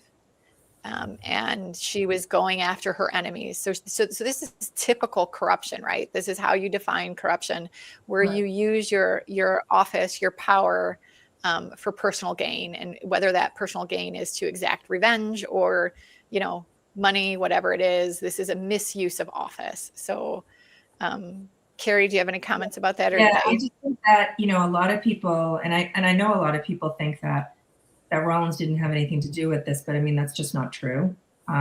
She was the U.S. attorney when this started. She would have to be the person that okayed this investigation. And she has a really, really, a history with Morrissey. She hates Michael Morrissey. So it's not surprising to me that this, that she would have taken this and run with it. All of them would have loved, for there to have been some corruption with Morrissey. But, unfortunately, we've all seen his emails. We've all seen his texts. All he was talking about was pizza, right? And ordering his pizza and his food and everything else. But that's where I believe it truly started, was with Rachel Rollins. I know a lot of people don't believe that, but Josh Levy wasn't in charge when this started. Him and Deitch were running the investigation, but there's someone above them, and it was her. Yeah, I think the same thing. Everything I've seen, I believe Rollins was heavily involved at the beginning. Mm-hmm. Yep. Well, and this is kind of post right after George Floyd, and there was big political kind of police officers were kind of being looked at with different eyes, and it feels like Rollins really kind of had an anti-cop mentality. Some of the quotes I've seen that she had said seemed like she was quick to jump on the bandwagon if someone was to say someone was corrupt. Yes. And David Giannetti was on her transition team when she first became the United States Attorney. There's an email, we've all seen it. There's an email reflecting that he was on the transition team. So, they had a lot of contacts in there, right? They had her, but they also had, which we've talked about, and everybody knows now because it's been all over the media. Karen Reed went to high school with a U.S. attorney.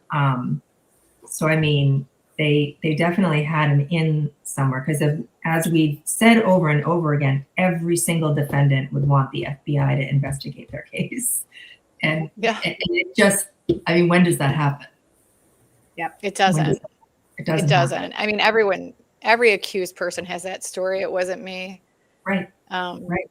But and the feds tell them to get out of here. They don't even get in the door to talk to the feds. Exactly. Right. Yep. And then the next day, Brian Jr. and Caitlin Albert testify at the federal grand jury. They use from the exhibits and from Aidan Carney's blogs the picture of Proctor with the girls, who are not Jen McCabe's daughters. From Karen's motion is used. Questions seem to be tailored from Kearney's blog. This is something that we hear from all the witnesses, right? So some of them have reported that his blogs were blown up and put in front of them while they were testifying in the federal grand jury. There are questions that need to be asked here, guys, because that is not normal. You've got a blogger who is getting the information directly from a person who's accused of murder. And you've got a U.S. Attorney's Office who is using that information almost as a weapon against these witnesses. This is bizarre. This is incredibly bizarre. It's insanity. And so on that same day, it's insane. So it says we're going to talk about this. I'm sorry, Julie. Oh, no, go ahead. I was just going to say, it's really as if Karen herself was standing in front of them questioning them. Yes. It's as if the murder defendant herself was standing in front of these witnesses, questioning all of them. And that's unbelievable. That is on point, Jade. Exactly. It's horrifying. It is absolutely horrifying. So on that same day, and we're going to see this later in the timeline, we're putting these things in as they happen. This was not public at the time, but this is the first of the Morrissey letters, right? That we're going to find out about these in January of 2024. But Morrissey sent a letter to OPR DOJ asking for the investigation to be moved due to a history of conflict. So one of the U.S. attorneys involved in the investigation was Dustin Chow. His wife, Laura, at one point had worked for Norfolk County District Attorney's Office. There were some questions about her abilities. They offered her some kind of additional training or some kind of additional to get some more trial work. Morrissey had put it that she wasn't seasoned enough, and they offered her stuff, and she didn't like that. Instead of doing that, she resigned and she filed an ethics violation, which was eventually dismissed. However, Laura ended up being cited with her own ethics violation because months after she had left the Norfolk District Norfolk County District Attorney's Office, she was still using that address as her practice address. So she was misrepresenting where she works. And so she had an ethics violation due to that. So think about that for a minute, right? So Morrissey is saying, geez, you know, this guy involved in this might have a personal reason to do this. And we'll talk about this a little bit more in January when this stuff comes out. And then he also brings up Rollins in his request. And he says, you know, he talks about this report that was released by the DOJ, and basically he accuses her of weaponizing her office against him. And then the next day, this is due to the Federal Vacancies Act, right? So Rollins has resigned, and immediately Levy assumes the role, and that's due to the Vacancies Act. It's a federal law. And so we can go to the next slide. And so then on the 1st of June, Brian Albert and Brian Higgins testify at the federal grand jury. There is also the Office of Professional Regulations denial letter to Morrissey on his 518 request on this date. And the reason why they say they're not going to get involved is that the investigation is active. They notify that the removal request is forwarded to the Executive Office of the United States Attorney's Office. I don't think there's any media that goes along with this one, Ginny, is there? No, there's not. Yeah. And so the next date we have is a week later, and Jen McCabe testifies at the federal grand jury. And then we have 4 days later, there is a letter from Josh Levy, so the U.S. District Attorney, back to Norfolk County, Beeland. And he says to her, you know, you can tell the defense we're investigating, as if they didn't know. And he basically blows off again this discovery and this Brady concern, and he tells her we'll be in touch. And on that particular letter, Deitch is CC'd. And so then on 6/21, Beeland writes a letter to the Executive Office of the U.S. Attorney, Counsel Jay Macklin, and she's inquiring on the transfer of this investigation. So next slide.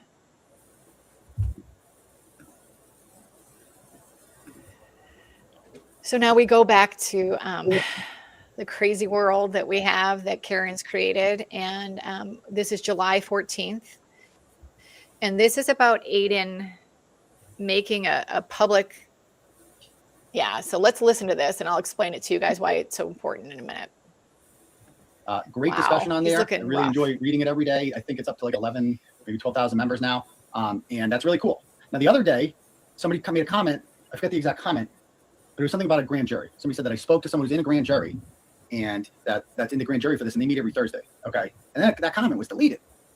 And there seems to be some confusion over that because, and I've messaged several people about this and they're not getting it. And that's why we need to do an impromptu live. This message needs to be made. If somebody makes a comment about giving information about a federal grand jury, that comment needs to stay up. Like, do not take comments like that down, please. I know it's a private page, but if we're trying to help her and help them win this case, do not take comments like that down. I see comments like that, I can contact that person and I can have a conversation with them privately. Okay. Or they can have it up there. And about several people message me and send me screenshots of like, oh, I found this thing, this code online, and it's against this and this and this. You're not a lawyer. Okay. This is sometimes these groups get a little out of hand where people start thinking that they're detectives and they start thinking they're lawyers. And that's when you're going against the cause that you're supposedly, working on behalf of. Okay. You're not, none of us are lawyers. Alan Jackson stated in open court on May 3rd that there is a grand jury investigation. Kevin Reddington has been very vocal that there is a grand jury investigation. This is not a secret. I get emails all the time from people who serve on federal and state grand juries. They're not supposed to, yeah. But that's the beauty. That's fucking Turtle Boy. That's what Turtle Boy is all about. Is like, I get sources that no one else gets. Like, that's the whole purpose of this thing. Okay. And it affects nothing. I don't care how many screenshots you send me, how many links you send me. When I say trust me, I've spoken to people about this. I know what I'm talking about. And I can say with 100% confidence that the defense probably wants those comments up there because they do not know anything that's going on in the grand jury. So if they can find bits and pieces of information, you don't think they're following that page? You don't think they look at that page like a hawk looking for new information? So if they're looking at that and they're seeing things on there that they don't know about, that's very fucking helpful to them. That is 1,000,000 times more helpful than anybody posting their theories about.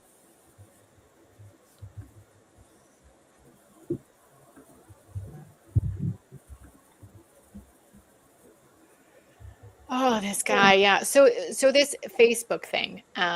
So it happened for two reasons, right? There was this fundraising effort, and it had to do with Sean McDonough.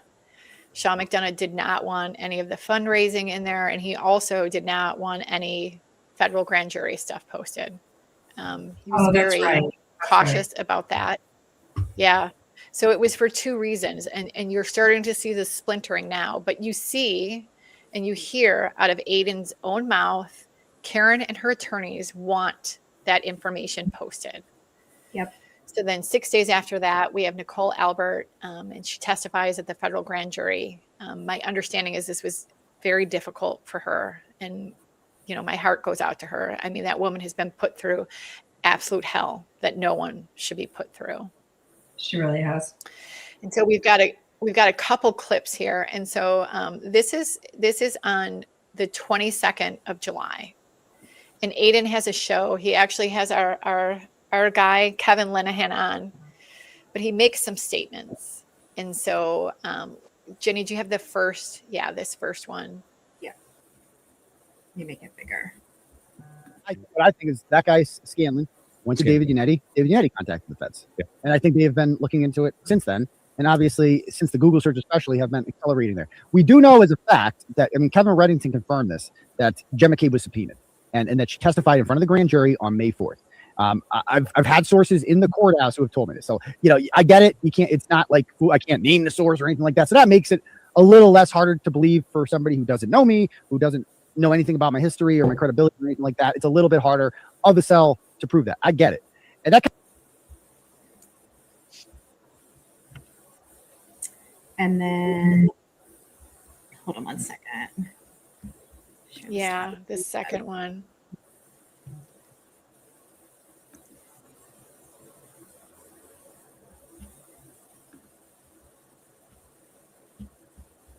Need to tell something that proves that you're on there. Like the person that I did hear from somebody who works in Moakley Courthouse, and what made them legitimate, even though they did not use a real name and didn't tell me who they were, is they accurately gave me, and I was able to verify this, the names of the two U.S. attorneys who are spearheading this investigation. And that is Josh Levy and a guy named Adam Deach, who's also running the Monica Cannon Grant. And they have a number of U.S. attorneys there. So the fact that they got the two right, I'm like, that added legitimacy to what they were saying. So who works at Moakley Courthouse, Karen? Yeah, a couple things. Right. So, you know, you've got, again, and we've said this a million times, you've got, you know, we go back to those September filings and this crazy conspiracy. And, you know, Karen and Yannetti in multiple interviews have wanted to put this information on Steve Scanlon. And Steve Scanlon has said, wasn't me. I didn't do it. And then we showed those texts where Karen is saying it was actually Tom Beatty. But obviously, and there were some texts we saw between Jackson and Aiden today that were posted on Twitter. Stephen Scanlon was wiretapped. They were trying to get something from Stephen Scanlon, maybe get him to acquiesce, like Lucky acquiesced. And then the other thing, and I don't think anybody questioned this at the time, but how in the world would Aiden Kearney know who the attorneys were on the federal case, right? So people just took that and they were like, oh, yep. How would he know unless somebody was telling him? So what was that about Tom Beatty? So what we learned earlier, Larry, on another show, we went through some texts, and Colin being in the house came from Tom Beatty. That didn't come from Stephen Scanlon. That was Tom Beatty. And so this next date we have, it's August 3rd. Allie McCabe, God bless that little girl. She testifies at the federal grand jury. And then we have, before I go on to the next point, I'm going to let Carrie say some things about Allie and make a point about this. What were you just talking about her going at her testifying, right? She testified at the federal. Yeah, she testified at the federal. Right. So I don't think a lot of people realize that after Allie testified, the feds actually called Jen McCabe and said they'd like to see Allie's phone. She invited them to to her home again. And it was 2 FBI agents. They went through Allie's phone, her conversations, her texts with Colin Albert, her Snapchats with Colin Albert, everything. They asked if they could take pictures. They told them, of course. They let them take whatever they wanted. And you have to remember, they already had Colin's phone downloaded. So what they were doing was checking it, right? That everything matched. So just to repeat again, the FBI agents know, they have all of their communications.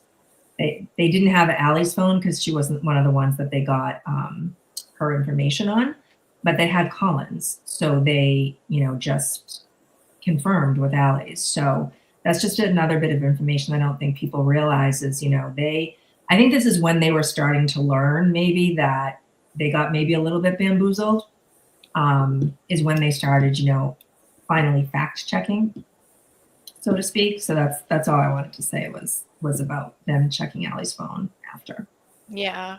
And I think, both you and I have said this multiple times on social media, and, Karen Reed supporters, even though you could see it in the trial, right? You knew where that stuff came from. They still deny it. And it's unreal. It's unreal. So you're telling me on one hand, we have to believe this because there was a federal grand jury or the federal investigation, that obviously it wasn't Karen, and they used that federal investigation to say that. But then on the other hand, the things that came out of that investigation, either that's not true or, the feds missed it. Like all these things can't be true at the same time. This is ridiculousness, guys. Like, come on. The most powerful law enforcement agency in the country. I mean, I think they know a little bit more than, McAlbert butt dial account on Twitter. Sure. Yeah. Maybe. And so on that same day, Jay Macklin, I think his name is Jay, but Macklin had a letter back to the Norfolk I am like dying over that name. Norfolk County District Attorney's Office, First Assistant Beeland, and he declined the transfer. And so this has been a source of much debate on social media with Karen's supporters. There is a quote from that letter. Mr. Macklin spoke to Josh Levy. Josh Levy told Mr. Macklin that he had a very different opinion of the circumstances in this case than as presented in Mr. Morrissey's letter. And so to give you an idea, we're not talking here. Mr. Macklin this is not about who killed John O'Keefe. Mr. Macklin's responsibility was to determine whether or not there was bias in the U.S. Attorney's Office and whether or not the investigation had been opened as a result of retaliation, either by Dustin Chow or for Rachel Rollins. And after speaking to Josh Levy, obviously Josh had a different opinion than Michael Morrissey did as to why the investigation was open. Wasn't talking about the merits of who killed John or who didn't kill John. It was simply why the investigation was open. And that was what he was charged with. If you actually think the counsel for the Executive Office of the United States Attorney is getting into that, you don't understand what his actual role was. It had nothing to do with that. And so after that happens, a couple weeks later, we have the Morrissey video comes out. And this is where he is saying that harassment of witnesses has to stop. They used that video, the defense used that video in their motion for sanctions. The Commonwealth had a very different view. And basically they said, it was a narrow window that we were in. And we were basically saying, that you're harassing witnesses and it needs to stop. And, this is after Aiden goes to the lacrosse game. This is after the rolling rally. We've seen them by this point, late August, the messages going to the witnesses on social media, DMs are just awful. They're going to their homes. They're driving by their homes. They're driving by their places of businesses. The witnesses are, they've been attacked on multiple fronts at this point. They're going back to the DA and being like, help us. Like, there's got to be something you can do. And Morrissey releases this video. And we can go on to the next slide. Before we move on, unless anybody has any comments. Yeah, I have one. That Macklin letter. Good. Do you remember how Karen used it? She put that letter as her profile picture on Facebook. Oh, yeah. It's still it. Yeah. Oh, is it still? Okay. She stirred up a frenzy with that letter. Yes. And it had nothing to do with what she was trying to imply. Mm-hmm. Oh, yeah. That letter is still shown by everybody. There, like Julie said, that is not saying that he has a different opinion about who killed John O'Keefe, and that's what they used it as. Yeah. Mm-hmm. Yeah, Macklin was not investigating that. Like that wasn't the subject matter. That's not something counsel for the executive office of the U.S. Attorney would get into. That wasn't at all what was going on there. I think it's important to note too is in regard to Morrissey's public statement. I know there was a lot of backlash on that statement from the Karen supporters, but not only were the witnesses being abused verbally and harassed, but there was mass hysteria in the community of just, the police officers were bad and evil. I mean, it was this messaging that was going around as well. So, I mean, what do you do in that type of situation? I think, and I know people will disagree with me, but I think Morrissey did exactly what he should have done with the information that they had. I think we just saw this too, right? In the Nancy Guthrie case, the police there had to put out the statement. Yeah. To leave the, because everyone, we've never seen this before. And was the video a good idea? You know what? Probably not, right? Maybe a statement like that, a little, a blurb from their office. I don't really know. From everyone that I've talked to, every lawyer, whatever, apparently the video was not a good idea. But he was really, like Tuesday just said, this was bad, you guys. This was, they were being attacked not only by Turtle Boy, not by it's different now, right? There's a different vibe now. Yeah. It was unbelievable. Going to their houses, like she said, and not just the rolling rally. People were driving by their houses night and day, driving by ther houses. So I think, like Tuesday just said, I think it was chaos.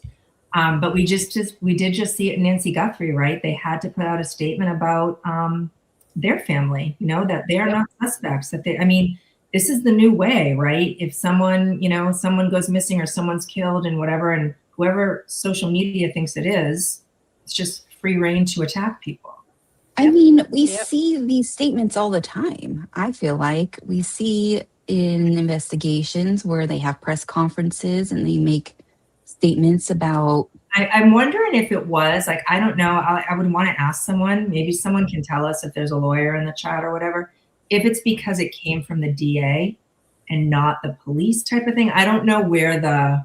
Oh, good point. I think that's a question. Kind of with like her, right to a fair trial, right? Which they weren't playing by the rules. So whatever. I mean, I don't know what else the guy was supposed to do.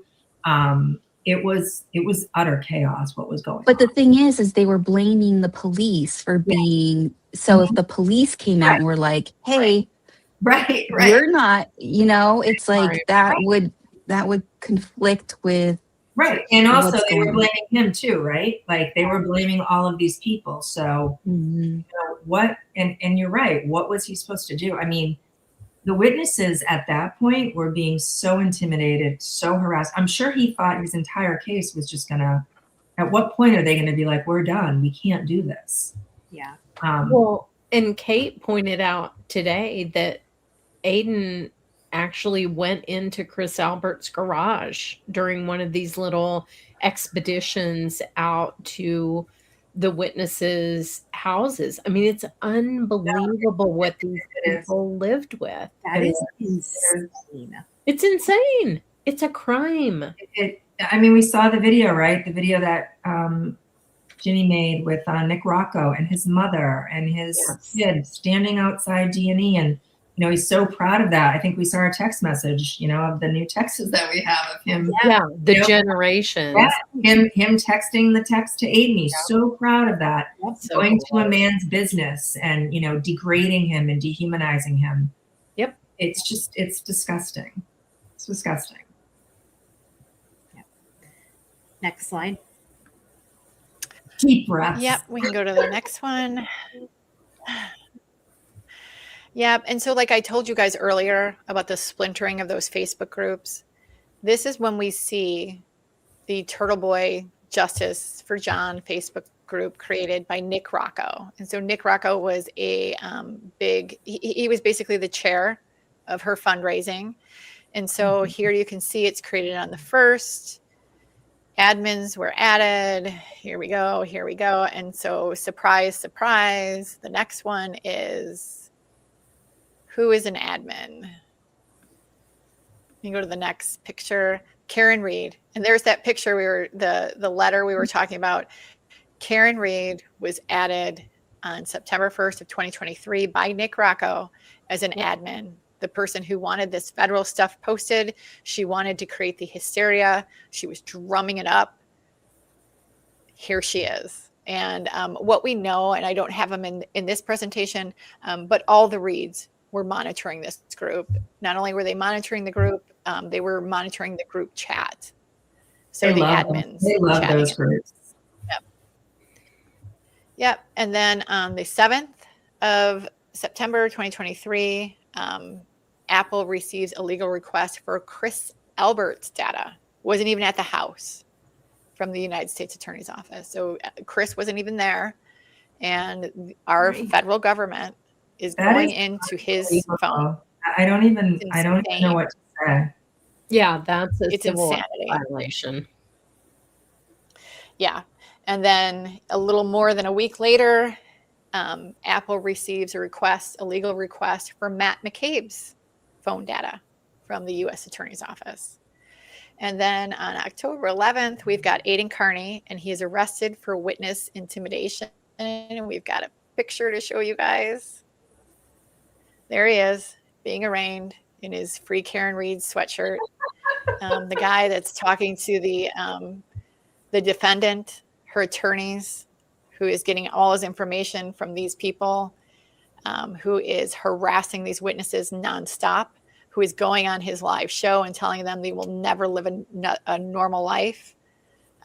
He's arrested for witness intimidation. And so then on the timeline.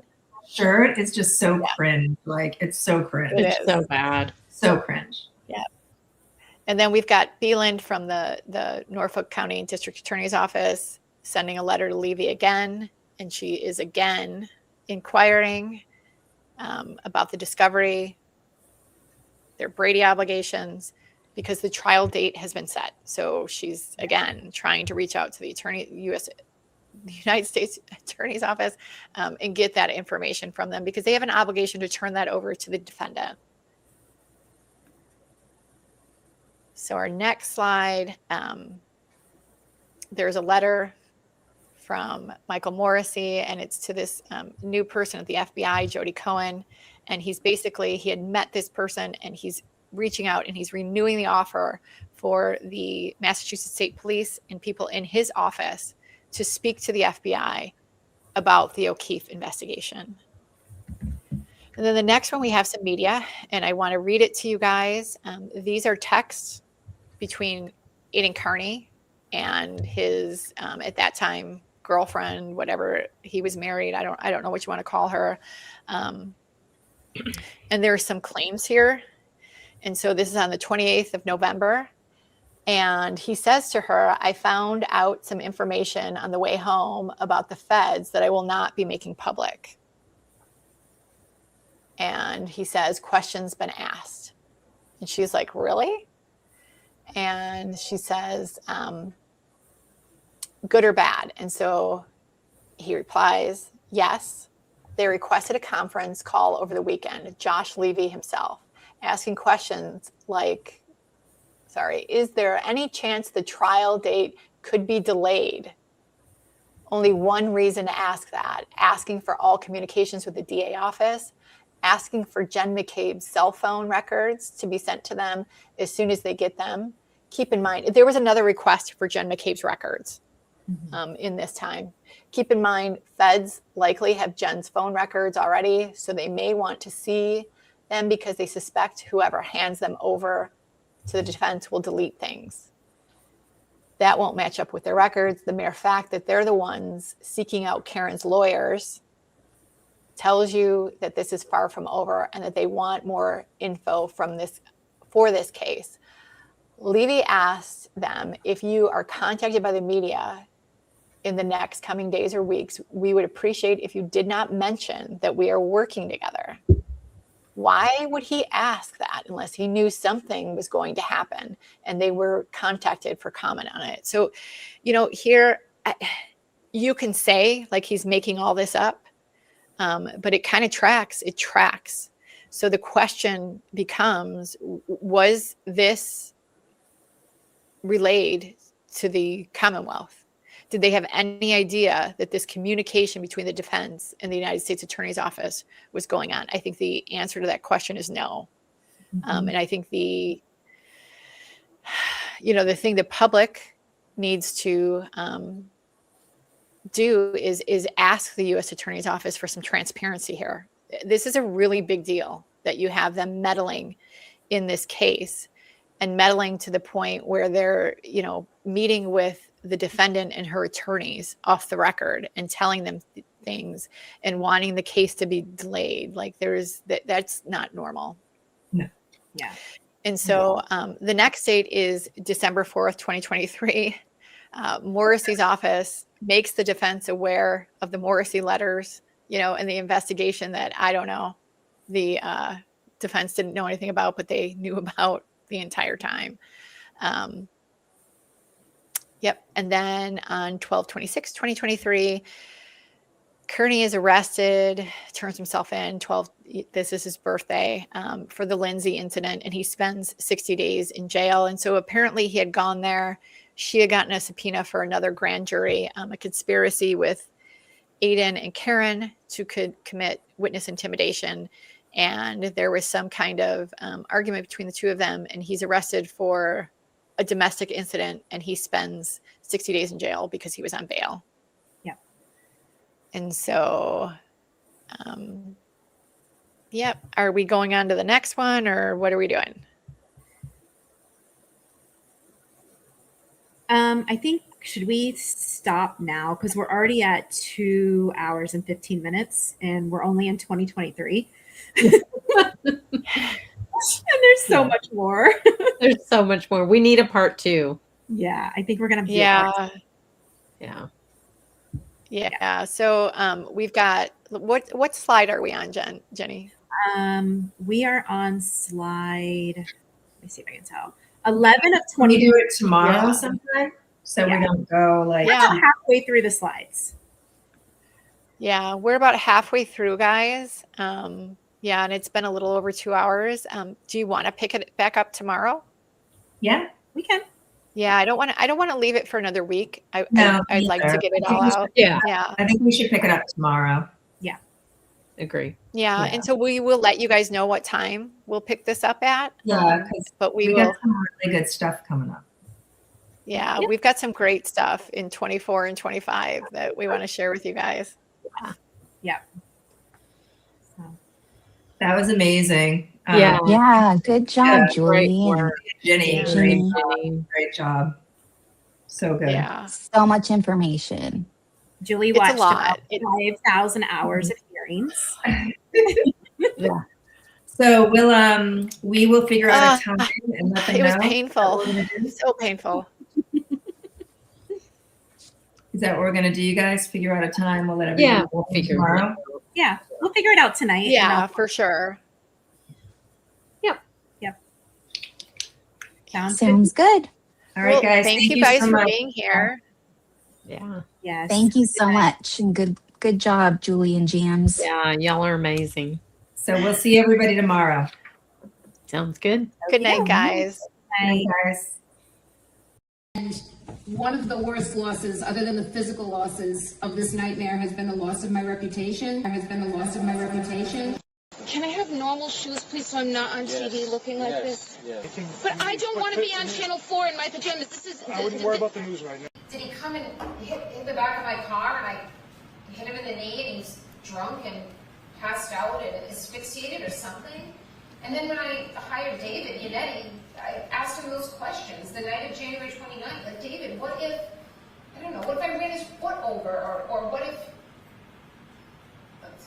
I clipped him in the knee and he passed out or went to care for himself and he threw up or passed out? And David said, yeah, then you have some element of culpability. My paralegal told me that a guy named Mike had called the office and he has important information for me. I called him back, and I have a memory of sitting at my desk at home in my office. And, he had a gravelly voice, and, it was like a holy smokes moment, because he said that perhaps someone else caused the death of John O'Keefe. And he came and sat with my investigator and me, and it didn't really go anywhere with him beyond that. It's not like he was a witness or that we could use him, but that tip was invaluable.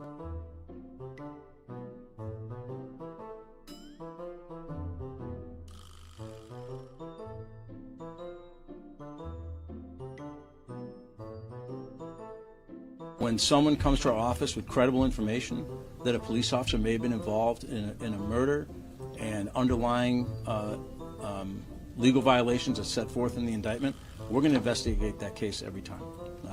I'm not going to comment on how we get information.